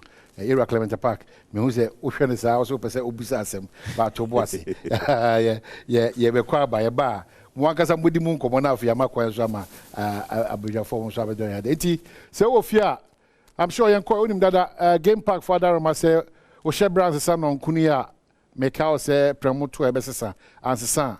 Nonsia ebesesa ntini ye kan ebekasiem se adiensa ya ye monya mesombo. This is still sectorial debate. Your election headquarters Kokromoti Power. Yeah, they Badwam 106.3 FM and Oshe and so TV so Adom TV Badwam extension. Yeah, the game pack for us. This is sectorial debate. Your election headquarters Kokromoti Power. Na yebeko break no Reverend Tim Fojo and an kind of minute edunum. Now what even do the same abanawi and afi ye be floor nama 1% free 1% charge 1 oko sambia so bisano 1 time bisa ti reverend message mo di amount what to you medin so e o ma hene medase empirifo a mo hwe ye sam akwa ba biu e wo nsempa ne akontabu pa ne de mamo na meto aso de ne yeduru so da masimpo ne adaja mo nya de to aso ne Accra STEM Academy o hwe sa project akesi a o mfoni mu a enye private school MPP school for fra yes ya enkura from kindergarten ekum primary JHS nyina ebekum baako ewo Accra prempren sanso ne yesi STEM schools ahodo sa du baako 11 bi wa waso bi wo kwase abomosu pasempe sa na diaso enso ebi wo wejanso ebi wo ho na ne nyina akire no say enamfoni ne tie wo course STEM schools ni mu a it is a university it is a abroad school sa na ye 21st century education no ehunfoni na ewo so a say enam STEM school nti na STEM education abaga ha nti chu ampo de yayi nakwa ya mofrey etumi innovations ekọ abroad ko win global robotics competition prempe fo win bi prempe mienu miensa so manfe girls win bi prempe mienu miensa so ze ko afia ko bi a ye nia ye mofra free teachers na edebo wo ho akai etumi aye ye mfidie drones anu etu ekoba ne nyina no eye mfasodie soronko ade maye na ne nyina chi no na obi ka se textbooks krampo no ebi ni school sumu a no kra bi anim school textbooks Ghana haya and print and fanko and this form pens no more print to abroad and Ghana haya and print here to boost the local industry and one more distribute to do na say school be bell nas we need be now me asotia pa baby akwesi bia ne beke ema nensa aka ntu de etwagui nyina laboratories and STEM ye de aba new curriculum aya system and also aboama more for critical thinking, creativity, and communication, collaboration, AB wo madwe mu no and also sa na ye ba free SHS and a baby do ya o man penin dada mahama ne ndc for say there be da say e be boy ye more friend who ka ko secondary school ohia ni ba nso betumi akode nya de obeye na emu no sanko 2 billion extra cedis krana what be bo ma ho bra nya de be free SHS and so ene ya his excellency na Danko Akufo-Addo and Dr. Mahmoud Bawumia ebe ye akono de we try U10 so na de bae ne ni kromu ha ana wo for epa omampani dada Mahama Chaw say wo yo mampani 2016 year school free or say on to me ye won kan ya kan say free SHS cry unintelligent na nya de a ebe bo man no and nay ya tumi aba be page from 830,000 you know ya bo ho e de akọ 1.48 million student one secondary schools in Prempring. Na bra na 830,000 ne kra no. Wosu ntumi ya. Sa bra ya bo ho akọ 1.48 million no. E na benya extra 2 billion e dey free SHS ana. Sa bra no ana Ghana fo hia no. Wosu ntumi ye. Na no e da nchen ya. Ya kọ ya nimu a free SHS domrodo na enya so mfaso na over 5.7 million students so far. Ya for more textbooks, ya for more core textbooks, ya for more elective books, ne asa ama more extra intervention, ama womo atumi enya ehumesua edimu ni ntino. Ehumesua no animu a na ayeko. Esan say teacher for no so eso policy nim chance for ene teacher for teacher unions na eboy ene ma ya do some pempens way. And this akra no what your school fees. The obedi enya ne how or a day student go nya 1 hot meal or a border or nya 3 meals. Ne textbooks or be kind so ewo so na exercise books notebooks so ye dia ma no ne asama no extra intervention ne nyina akire no na so kwa obe pass eno contact hours so ye increase na eno na boaye ma in the year 2020 the na bi nsi da ewo WAEC examination mu no e bi si ye any simpan so ye mofra na ye de omko SH ye de omko WAEC no na fibia ni wa emu ohamu nchichemu 50% etumi pass for core subjects no de bia one pass ya in the year 2015 only 45% pass English, only 28.7% and a pass integrated science, only 32.4% and a pass maths. And so 2020 the first graduate of Akufo-Addo and a breaking sergeants no admire the highest performance will be 50%, more than 50% a pass all the core subjects. And only the more about when is it for so ya pobi ne dia ma enya sustainable yen twi fan ko yen Yankopon da Roma ya mo free actress wo mo aben ya teacher fo nso ayade e na ban nso eboa yentin afi bia no ya results no animu a na ekwa mpempen so ya bedri 2023 results no integrated science 73% and it to me a pass English language 73% and a pass here as against 45% in 2015. Integrated science 66% and a pass here 2023 as against 28% under NDC. Oba social studies in Swa and 76% and it to me pass here. Oba massa 62% and it to me pass here as against 32% under NDC. Now you're more phrase call WAEC Gambia, Nigeria, Sierra Leone, Kambum, West Africa. No? The top 3 prizes, the best performing students. Miensani na first, second, third in every Ghana. Ghana Mofra in the top of the whole West Africa. Beto ja o mampeni dada Mahama ne NDC for Aminia Park so abeka bi ne wa say so Mofra betumi atwa saa de a ene apo ene omde troye ene womu chiti ene omu wiem amim ene omde ye. It's a big insult. It is a big insult to the integrity of the teacher. Yatem di die sonko edema ye Mofra ya won abo omo homoden. Ya besre pa ye Mofra na kasa emode mo me enka we mfa hu wo mu anim ase untumi nya bibi mfa mo a wo mo enidi wo mo atem. The Ghanaian child is some of the best we have. No more stresses ye boa wo mo akade nso a wo mo anim a no mbeko say WAEC ye ba ye kane no WAEC exams be ba no ne bi da internet so bi da Facebook bi da WhatsApp ene unhu bisa for knowledge ya twam se pass examination beliki de unhu bi won penso na saa nsem no nyina akoso emrantie ya hu omun ena omne director general ene waik for call West Africa eko win the top 3 prizes de ma Ghana free SHS ekonanim and this force and aduane asabe magot wom nsama wom ene de my mofre aduane so otwe san and pasum almost school back up a de aduane koya na sabe nsama wom ye mofre eco school aban ebo mo ho ka de mantumi aye no ye mamo nka sa nsam no emfa ho enhu fi kra eno atire no eba no e-blocks ye tie nie ye beton 24 no mo aye World Bank report because World Bank for the terms kade ma NDC for se monye na mo fanya e-block eno mo je World Bank for sika no wo mo antumi anwie dodo na ena 24 pe eno mo di World Bank report ena egu mfo ni so yi wo mo awie 29 NDC for wie 29 mi tumra na ma kiresi 29 no mo ye na bi ni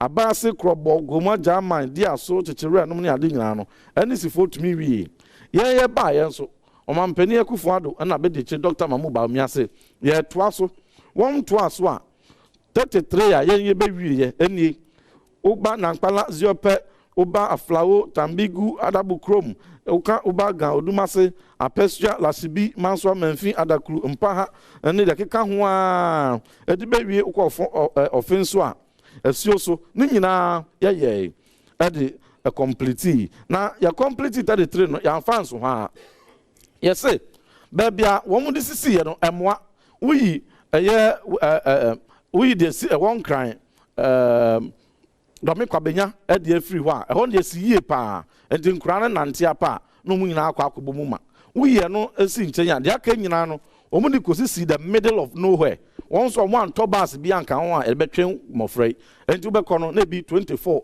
20 30 pe na wom school esen nkura be 1000 komun na nipa 20 pe na wom enu nti no MPP aban ekosisi boarding schools de ka sa schools ne ho na sa boarding school ba bia e-blocks a ye wie ye esan de boarding ko ka ho se mukina funso oyoko adansa peja sankor kasapen anyima kira no ne akeka ho a de bepem obopa ho nyina esan de boarding schools ka ho enu bi na ewo wonfoni mu a wuhwe na ne nyina enkramfia no uba tiveta kane no any simpenso no sabi ya batem bia no person de bako tv technical vocational na nkra ne krampe sanse na nya kono na ye ne ba ye ni ahese ne fefefe asa brei wo tiveta woni aben na ekoho ye se ma ne ye fe ye de mfidi ahodo be wurewuram retooling of all the technical schools they are bare from Fidie be Fia Brochre be Musafa,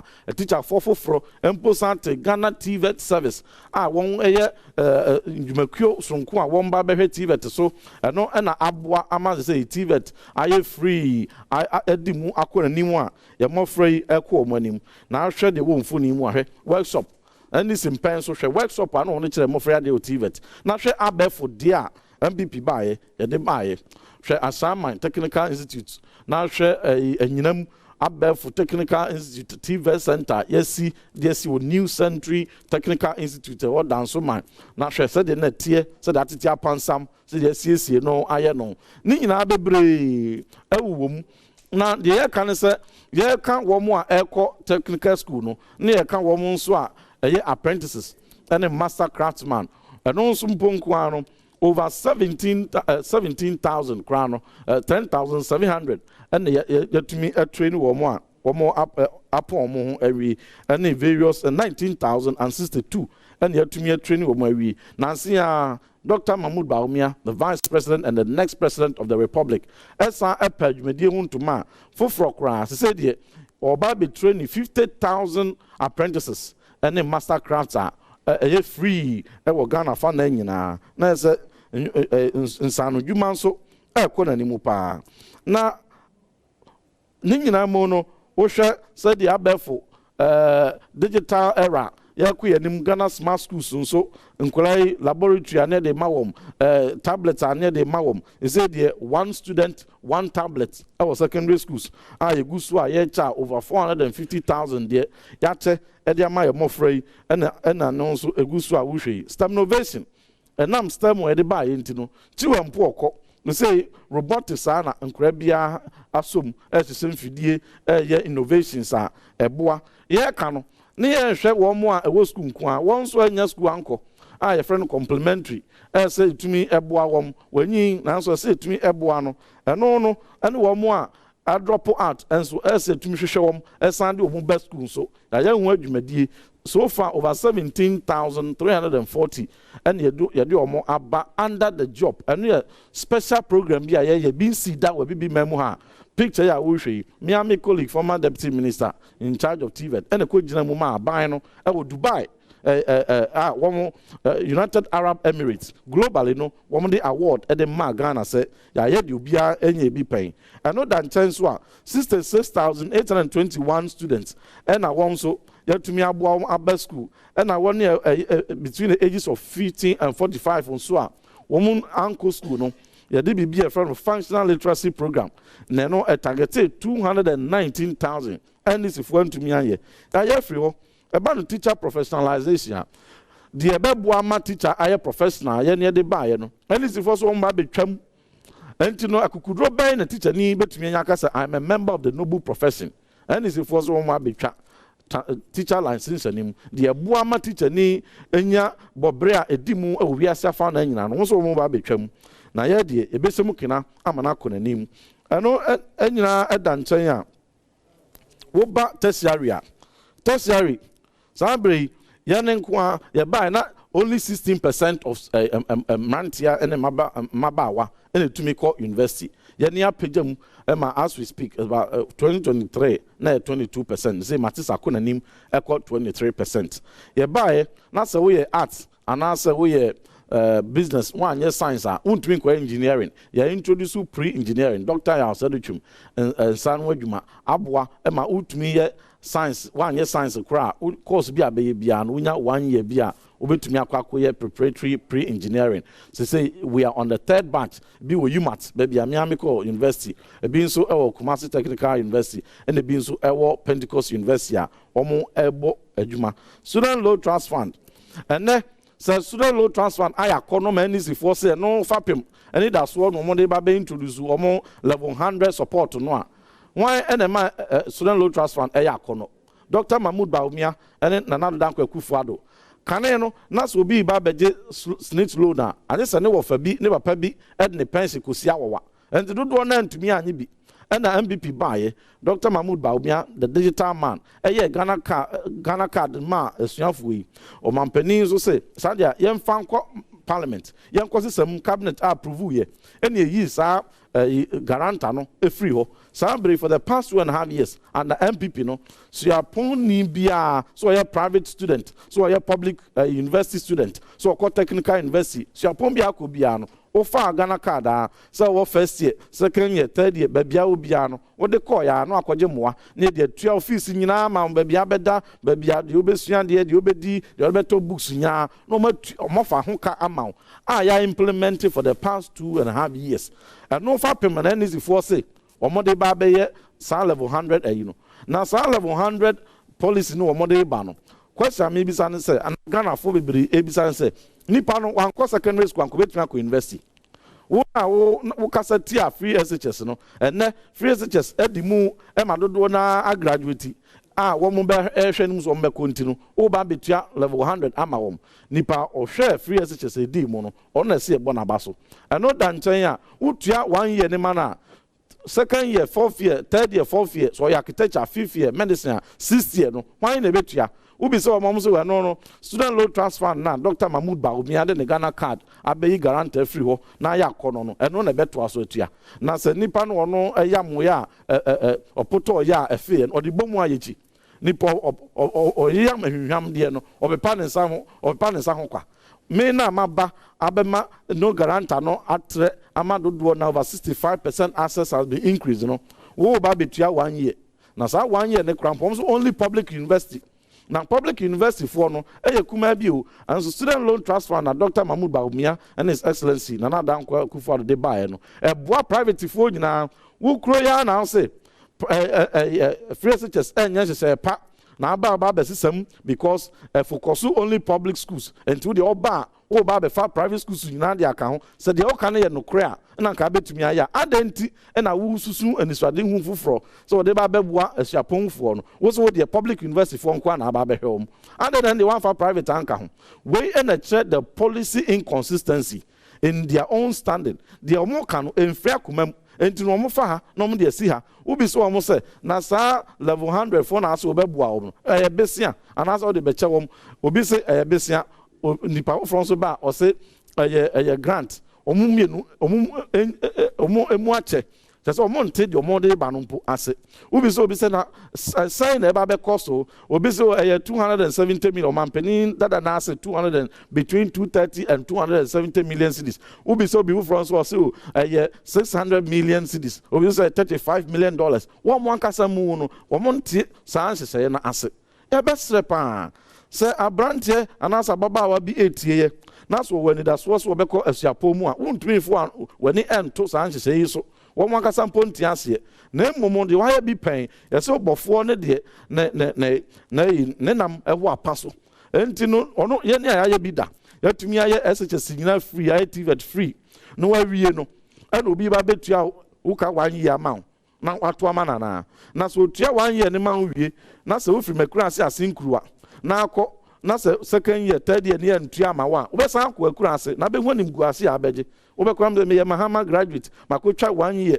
instrument me and makoso kwam and masan MPP de Dr. Mahmoud Bawumia e de o mejeje un free konkonso enkoja osubunani oboa wa no oboa watu ase enu nti enu ose obi a wedi dem bia sabe persons with disability de oba be fo mu nyina ho ka okan ye May 3rd May and okan ye ansa nanse ya no for ekwa kokopi no enti no won nyina na numpo no de ono se ba bia beda ene ba bia de odi besua de nyina no wa fa no nyina ho ka eno da nchen a laptops is a university ni bia so otuminya laptop enti no said de wa ye e de ama secondary school for one student one tablet no saa no ba suapon mu so a oba ba ye one student one laptop na mom o medwana no mu nkasa no de o de ba beche free na mu no ono be fa eka no kese a ewom na ade kitua bi so a won so wanya o laptop ni nyina no wayi sa guarantor requirement na free honti no from level 100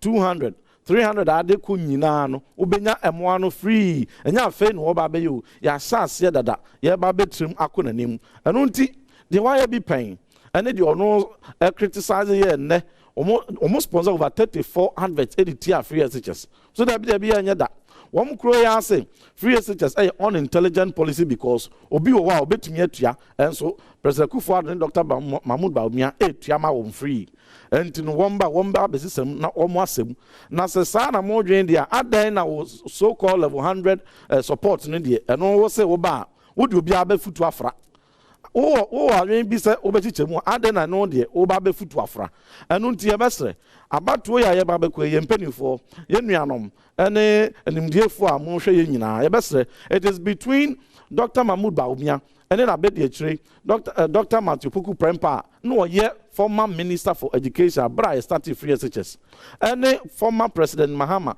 and then abedi echire Professor Nano Puku Ajima no nso ye minister for education e bra Ghana for can say ye mo free SHS onso mu ntumi nye sanfo yi na e ba be promise mo na de why be pain Dr. Mahmoud Bawumia oboa President Akufo-Addo the free SHS baye aboa ma tertiary access so akonanim ene na be de kira no ye first minister for education under MPP 2017 a wo mo aye bi pen chef free SHS ase no asese mana ya kono no wo na betumi aboa Ghana ebe ba ko a mesra budi atwa to ne se oba bi trance no ekunafo akatasi afefefe no o ma miensa opekuna wa no ahwe ne mai ani si fo ba ya bia wa oda na o ma no mpo no ye ni sky de be hwe wo se wo 2 billion cedis credit be hwe wo musku mpa ye de be bibi foforo wo mo anwa no ena MPP ba ya kufa and Dr. Mahmoud Bam. So you be wow. Na to man as yem. Na ya hwe wo mo dum pempenso bi on peso omko. Ya be wo bi mpo aka ho e no mo ehwe e wo bi mpo e ka ho ko ngwotwe. Say wo ma hwe wo mo amana efefefe. Sabre anisifo na base.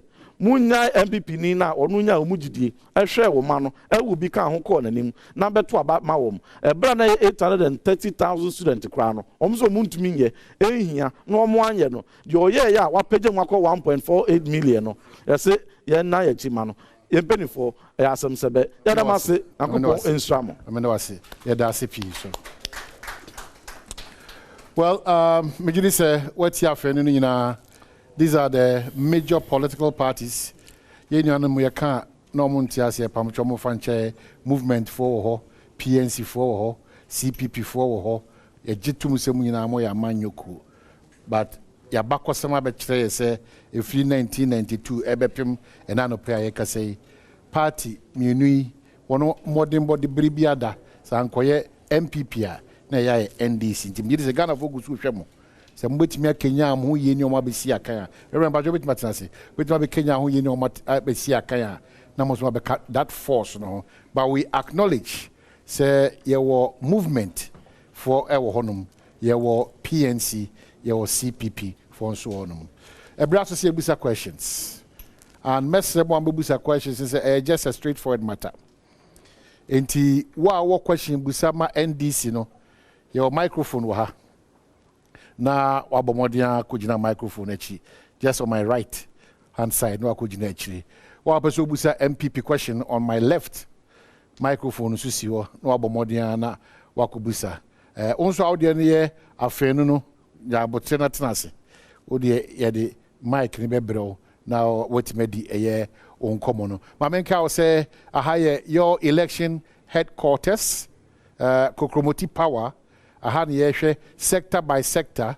tina se sectorial debate sector by sector na watimidi edi unkoma ese fata no abusa unkoma ese fata wagina so etimidi atoaba Dr. Clement Park mesa da wase reverend team for jo mesa da ase mubenya that bits na mo de be pure politics be 5 be we are the problem cry was said me na ubenya some no do na okan when him say nka ubenya sa kwanya no ebra mo dem wrap up for so cry na fe but by dem wase ye nyina wa botre wonderful submissions akwasi Mijini say oso ekoso no na oso me say menu ano say man po betime wi university wampa o church sembi na church sembi na church sembi wadaroma also a question come NDC and MPP. Okay, to many questions are every fee. Very good. We're now joining live on all our social media platforms. Yes. Say your Facebook, say YouTube, upper.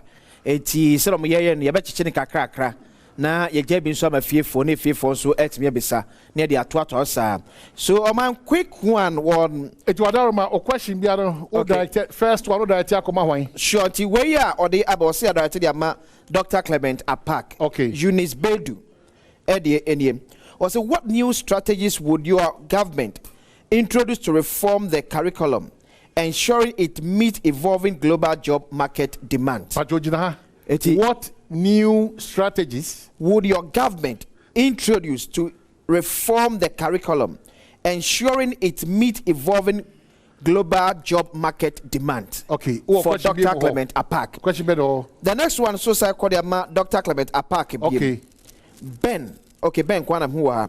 Also, how will you attract and increase private sector investment in tertiary institutions to improve global competitiveness in higher education? How would you attract and increase private sector investment in tertiary institutions to improve global competitiveness in higher education? Good. Okay, so that's the next one. So that's NDC question. Echo Eddie Ama Reverend John Intim Fojo. Yes. Okay. Amasa Ensu Edienim. Also, what has your government done to attract private sector investment into higher education? And how will you enhance this moving toward to meet global standards? Okay, so me that's it. Technical thing, the we can have it on the screen. Questions are yes, so that they can respond to it. So your first question is, what has your government done to attract private sector investment into higher education? And how will you enhance this moving forward to meet global standards? That's MPP. And then the next one is what? The next one, Nafi. The next one is, what new strategies would your government introduce to reform the curriculum, ensuring it meets evolving global job market demands? That's for NDC. Yeah. And then the next one. Okay, so what we'll do is that, okay, the next one is here. How would you attract and increase private sector investment in tertiary institutions to improve global competitiveness in higher education? So that Clement Apart can pick the first two for NDC, and then Reverend Tim Fojo will pick the one for the MPP. So go back to the first question. As I said, Clement Apart, just back to the first question. Okay. So, Doctor, what new strategies would your government introduce to reform the curriculum, ensuring it meets evolving global job market demands? First of all, no. Like every institution, from time to time, there's a need for a review. We are currently implementing what we call the new standard-based curriculum. And by definition, no, it is always important to review a curriculum as you progress. The entire year is said, if you say one in such a boom, there are new ideas, new opportunities, new challenges, old challenges. And every country would always have to revise your curriculum. But I think the questioner is more interested in how we can reform our curriculum to meet the evolving global job market. Exactly. Well, one of the areas that we all agree that we should reform is to look at mainstreaming, from our perspective, mainstreaming STEM education. STEM education is good. It is currently happening. STEM education, but yes. Yes. Not buy. Acknowledge say it's ongoing. It's ongoing, but you didn't start STEM. So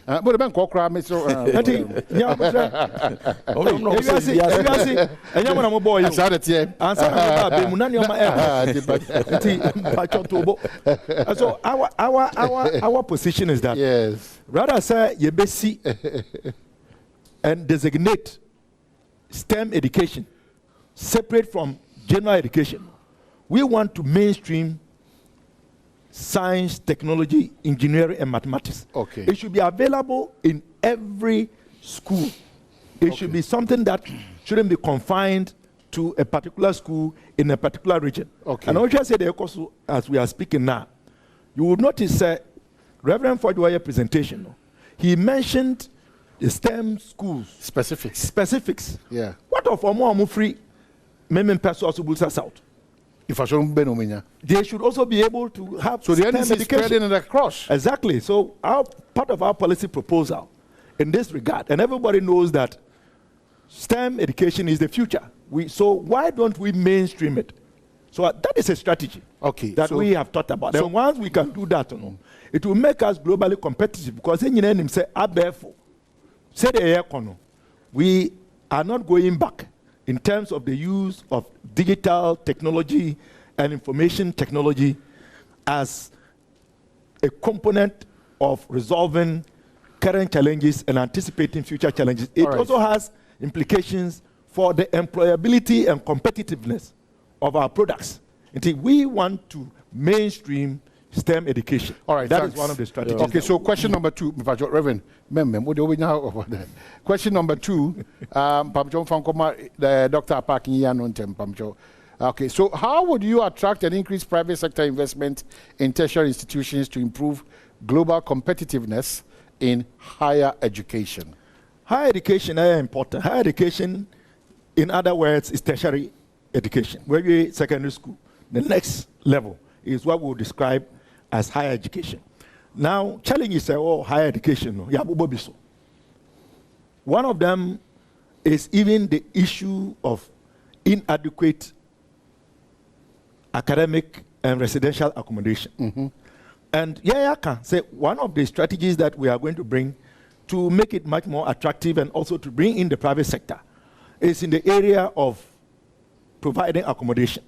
See, we've talked about bringing in the private sector to augment the existing accommodation and to provide additional accommodation. But more than that, private sector also has the ability to contribute towards financing higher education in the area of specialization.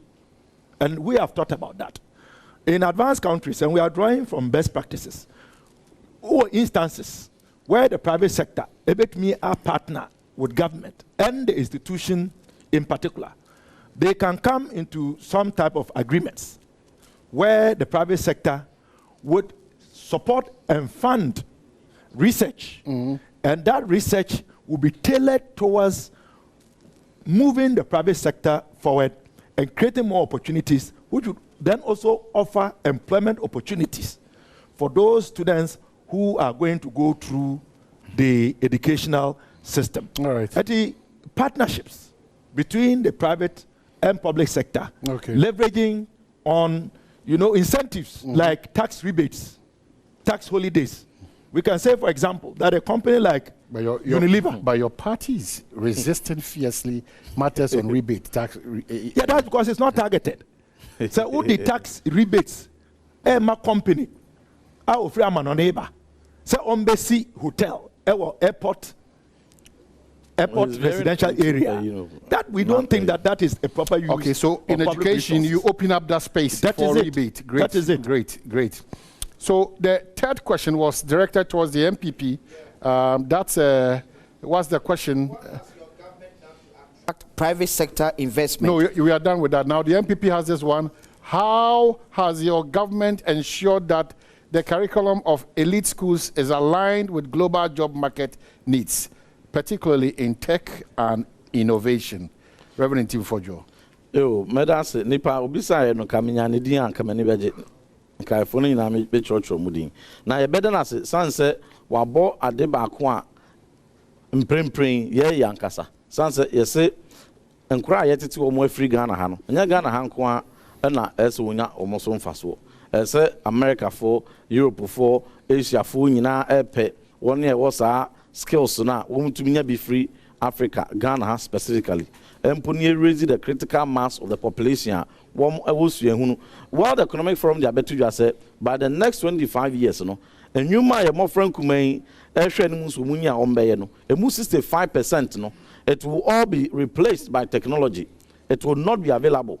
And until any assistant curriculum nim at the standard based curriculum, be any de buy.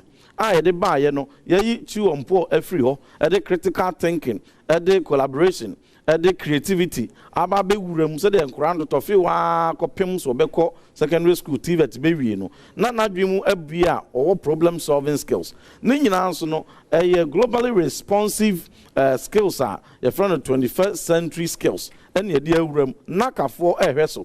Enti no private schools nyina akrampo no naka ehwese won egbo akire hwese curriculum na won de kire nkran no does it meet the any approval na empo no ne ahwese ye public schools so the GS4 so ehwe no ne nyina akambom na together with the private sector and public sector no yetumi raise womo a ometumi aye mfasode de ama globally eno nti na kora tumi free ha a free man for girls eko wini global robotics competition in America enti na prempe food to me koko wini enti na STEM innovation etumi ko Singapore eko wini prizes eno nti na fia ko before etumi drones. So in essence already mo yedada nti eno answer ye bekoya nim na be ho no amasa ebisa say private sector then ya de abo higher education then ye yakoya nim way back even 3 months ago Omampani Abidi, the next president of the Republic, Dr. Mahmoud Bawumia had an issue hunu 2 Jano.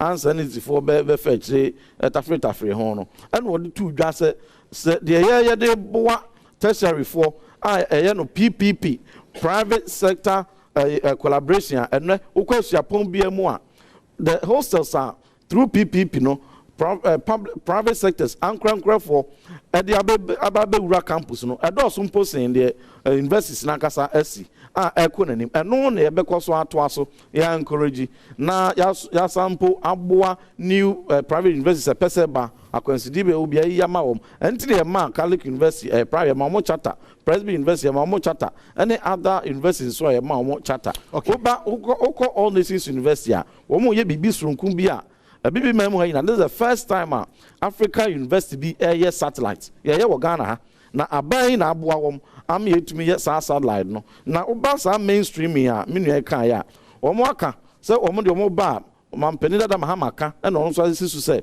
ba be ye ne ya separate TVET na ya separate STEM no na ye free grammar school ho no wo mo de wo ba wo mo de STEM TVET na ba be wura secondary school bia and secondary school 926 na ye wo mu be 326 na ye TVET mu 11 so far no STEM no wo ma be foot ni nyina afra Reverend get it right get Reverend is that mainstream no or say STEM is useful is in operation but accessibility of STEM no or spreading all over. Yes, he said mainstream and that's precisely what he said. In education will become mainstream just and can what the baby room to say can no not first 2 years KG1 KG2 no na and come mainstream education and to open aye ye mainstream ya and a back come to be what be no compose so be KG1 KG2 okay and to say oh baby mainstream TVET and STEM e dey wura secondary school BM1. The question, no, this is part of their policy. He should be familiar with their policy. You have their manifesto? Oh yes, they have not been launched yet, so you don't have but STEM, no, Amama Kesia, 1 year for over 60 years, 30 years at Edimwa. He made me ask that. One year no specialized. Best practice. Let me answer question. Don't worry. Don't worry. So what we are doing now is that join from various institutions, but Wadarama. No, you can go. It doesn't matter. Go and represent whichever party. Kwasi. Bacho, questions you have come home. Mamenka Yashua Force live on Adom 106.3 and on Adom TV, an extension of Badwam Anna Yade Ebrono. You know, animals should be busa. One of questions, or Mujidi say, SSA, and paying for attendance, or more representing various political parties, you know, 180 me a year, no, and Wadarama, you are in white shirt and a very nice tie. Or identify or one. Now, if you watch your question, episode busa near Quayanim. Your friend Benjamin Isando. Benjamin Isando. Yes. Okay. I'm a teacher. Good. All right. My question, Dr. Apak. Sa e-blogs inconsistencies na NDC edebem edoso dodo. Video bi kura ko viral. Sami Jenfika on UTV. Or say omu complete no commission 46. Sami Jenfikro na ko kan o TV3. So mu complete no mu commission 50. Ena omampania Dada Mahama ono so call Central Regional House of Chiefs ono so ka say more than 76. Ena sisi doctor so eka doctor so kan 46. Inti si no 3 figures no pese mi hu say ahe ena mu complete here. Okay. All right. Thank you. But I say eti me call the other mic and so. All right. Midindi Obenfo na Kwasiji, I'm the Executive Director for Private Schools Council. Now my questions no ebe kwama fanunumi yunu na sebe yebetumi aboa yen. Ni ayedi kan no ekoma ora Dr. Clement Park. Na all can be say NDC bar teacher professional licensure issue no omobe yi afri ho. Okay. Me bisa say yen Act of Parliament at 1023 no section 60 clause B and C no say after the teachers have completed tertiary institution and as almost sa and so almost sa and so Emma 2020 ya neba enti no de no be de afa ho on be scrap the entire art na assessing near etoso mienu nsusu ne se ma tise NDCC omoba omo de private schools, private senior high schools no be can private free SHS no ya ebra private schools ni agitum na me bisa se utie nkomo twetwe na akwa ni se government deficits in terms of infrastructures. And in that sense, the sustainability is questionable. Government any deficits what will be the position of that private school? Is it to complement or say the beboa bana mona dia ni bibiana? Mate, me pacho last question, okay. Mr. Wada, ni etoso miensa and the komo mo mienu nyina. Private schools bisa ni aye freno private education service because ye does ye were over 22,000 private schools and they were my TVET for any service but omunuru even 2,000 enti no amanyophone me no e de no mo kan e de afa ho oran team for jo nso so e kire mu say ensat yetima use the aboa ama oman no akonanim but ensat no private schools for etuaka enti ade a ye oman na de no adenti na de ye de private schools no ye dey etua ho ka ye kan say ye chiu empo afri owura ntim fojo so ye chiu empo afri ho ba ye nyina ye nim say anano wasi a omukoko tro yi BC omukoko tro yi a ye the first time for they assessing the new curriculum no a pen and paper test. A pen and paper test. And it's all can I say, yeah, you chew and pour a free ho. Now teacher ni no share idea in terms of practical sense. Now you are more na Adom TV for more the picture be baba two ja. Now crabby na no air tro and sorry. In this hard and then a chair say a pen and paper test no chew and pour no ye edi a free ho. Okay. Private schools. Last one, private schools. 30% affirmation. Mama yeti CSA 30% no. Na ye old curriculum no ye nua no omo public schools no implement ya omuntumi nye ni ye say ye implement the new curriculum say na ye can say abofra bi ko school no private school ye deny no 30% into the category A schools e die na mo ye de afa ho e de aboa private schools but we are sinti me man penfo nyi sa questions here because e does kakra so Dr. Clement Apak the inconsistencies in the number of ye blocks are more complete answer na more free power. You mean me da sibebre. Utie dia me kan na me say ye wie 76. 76. Yes. Completed is different from commissioned, but okay. Your commission 46. Okay. And I also know we have a list. I did to you. It move free power no. Na ye 76. Ye 76. It move 46. And I'm commission ya additional for me komo. We commissioned them because na bibia e was a kan na etumi operate no. We had done all of that. So Mampeni da flag bearer, the incoming president. The okan no. Okay. Sa so da menso me kan no. Na metesa the obisa eka se your communication officer so akokeka me menti se wakeka no. Okay. But the minimum say ono so atro ya publish it. Sir, the NDC commissioned 46 e-blocks. For you now okase World Bank report. Me who source no. Me who sa report no. Ntiabeya one for report in mind so that we will see that this is indeed a World Bank report, authenticated.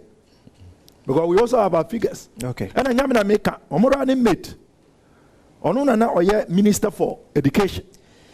Also, Aka, that in the handing over notes, okay, from Professor Jenano Pokwajima, yes, you are running mate.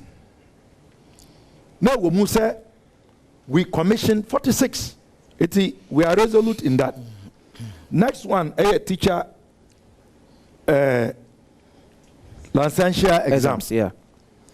Yaka say yaba say teacher wako teacher training 4 years what pass courses in wire or practicals.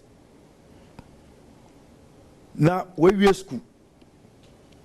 Anka was say a more class coach radio. I meet you in person. Schools do one and need teachers. Ubeko school not teacher munupe. You see, Korea National Service 1 year. We are Sanko and session exam. Yeah, I said only a Bible. Until the law certainly will be amended because Parliament has the capacity to amend the law. Ye gidi pa anso say aba ye kotui. And this is parliamentary majority.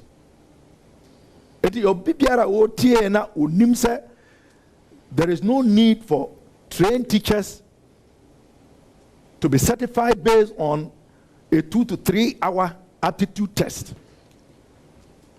And that this can be done in the training institutions as part of the normal training. So that you have a clear choice between the MPP and the NDC. Okay. So we will repeal or amend the needed portions of that act to ensure that the current arrangement to certify a teacher is modified. We yanka say teacher for more licenses. But the mode of licensing them, we don't believe the current mode is acceptable. Exams. Exams. They will not go complete school, go and do national service, and go and write an exam. What they need to be certified will be done whilst they are in the training process. Okay, yeah, I say. Doctor, the third one, private schools. Say, we would include them.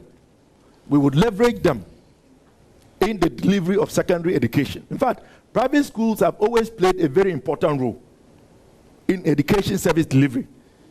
And they say, you'll be a question they can, 22,000. That's a lot. And we don't diminish or underrate the role of private schools. And they should be rest assured. And yes, we are just going to leverage you to address the issue of inadequate accommodation. That is not the intent. Because the private schools, we are not only one partners, but monsono, mujumano, eade ebuagana, anye biano, monsomo fanipa, nipa ye juma, omuja ketria. So it is not just even the academic side of it, but it is also the component, economic activity. Creating employment opportunities. And I mean, who can for private schools and count. Nipa to do one anka or monkey to umbenya the actual Mohafa. Ashiro. So a watchman. So you'll be a prapra. So you will be an ochradie. So you will be an or your lab technician in the private secondary schools. It is not just a short term.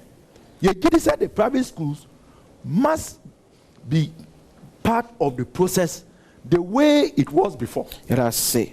Dr. Clement Apak and so Reverend, the last one, or say we should consider establishing. You said that yes, private school education service. I don't know. I join a uchre. Yan so yebe tiemu. Okay. Yebe du hun komo. Na ya tuatu a join. Na ya hwe. Se adia ebe boye nyina. Megidi say ebeti na supam. Okay. So once you have mentioned it, yenya amanyoku a yenti obia. Yeti obia. Eti yedi nkomo no. Na ya hwe say de ebe kwa.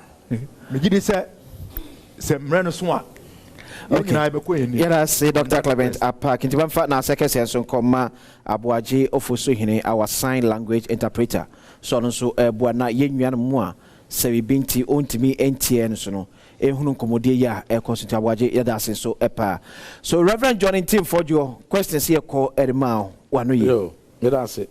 Di kan menua Dr. Park two questions be mame on a block no me two mre no me kiresi de NC for we nyina 29 na wo wi ye no me bo ni nyina so sound kire wo mfoni so the yes by 33 baby a sample year boarding houses they can be in Sian. And so maybe boarding in house maybe 2 rand matches. Or sounds or listening party and nursing students say much way almost 7 come restore almost restore. Teacher training allowance for much cry pamocha 20 and then the so position drama man for you. Name of Nina say mini benfo or your penny power private school say no money here juma. Na adwentrance or diabano a twasum Nina seem to me na nkramu to tunkane. One who the eye pain nunti etumi ede Ghana TV service e buy ye na say and I also and in the responding to the private sector no you take the National Schools Inspectorate Authority and the bini hosada as a separate unit a ben private schools no na boa wom e wo akwani asaso to send the equivalent of GES no say yet no free GES ho e koye nkrabata soronko a ene wo mo ne dinkita ho na ne nyina chi na se on be se sanse mu kena se na mdo nsa nkwan eno no se de menu aka ya ye de aye bi pan nanso mo pe additional one aka na asia de ho ene Ghana TV service ho no ye be di hu nkomo na eba no national standardized tester o man bia no ye MPP for de bia ne demonstrate say e wo Ghana ba ko ye ni private Ghana any public Ghana and unti ene bi bia ye private sector participation and so all northern regions is in the northern sector more ne ya boa for e kan bo mu a de boa private school ameni obenfo e di hu da se no ya to apeti o mene na akọ tamale ko nanton ko hwe nyoma kese over $20 million ya de boa private schools nko a o enya public schools private schools aban be ne betumi aye we Dr. Mahmoud ba mi aban ene e ba betumi asa ato aso enu ntino sa national standard test no de ko ba ne se e ka na ye bo e wo ho no ye twa e fa na agui de ye ne ye tuade ma public student no na esun bebre ene ye pone ho aka se mo so so kakra bi na ye ntumi emfa dodo na emfree private sector and we encourage the private students say mo nyina mo meka ho ene wo mo so nya apene ena wo mbeka ho na tuampo no mesre se bia obi ejima no si bone se mese ene ya ejina hai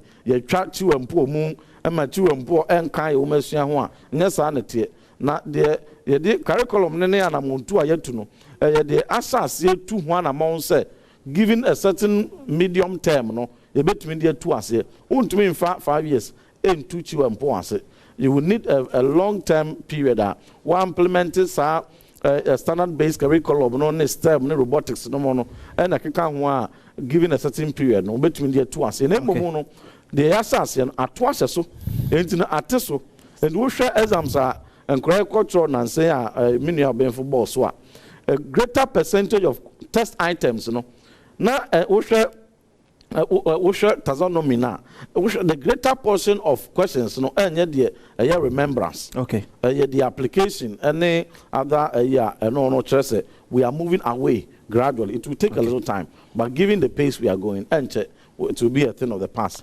30% affirmation in grade A schools.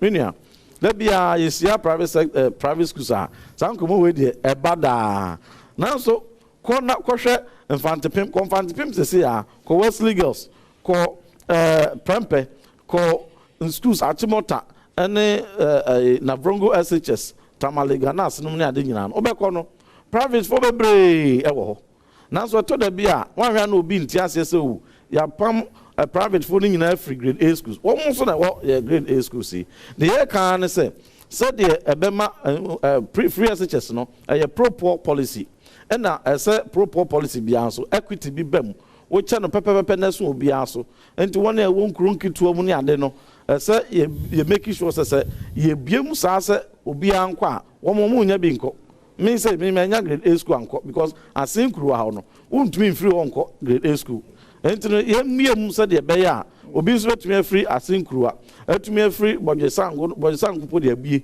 ene nkru nkitu bi ete sa no na 30% pay 30% pay out of the 100% no 30 pe no yemfa nto Emma Safo, na 17 aka no nyina no private fool, public fool, obia enko from. Okay. Enti no ya de a eboa Ghana, enti nya de say private schools. Yeah, say Reverend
Yasa Ababak ABM. This is sectoral debate live from Accra Guitar Center. Now, baby, I drew you so our question time. Never see them one that more to and side from Mambano. Yeni sopa, AFA and Wawa.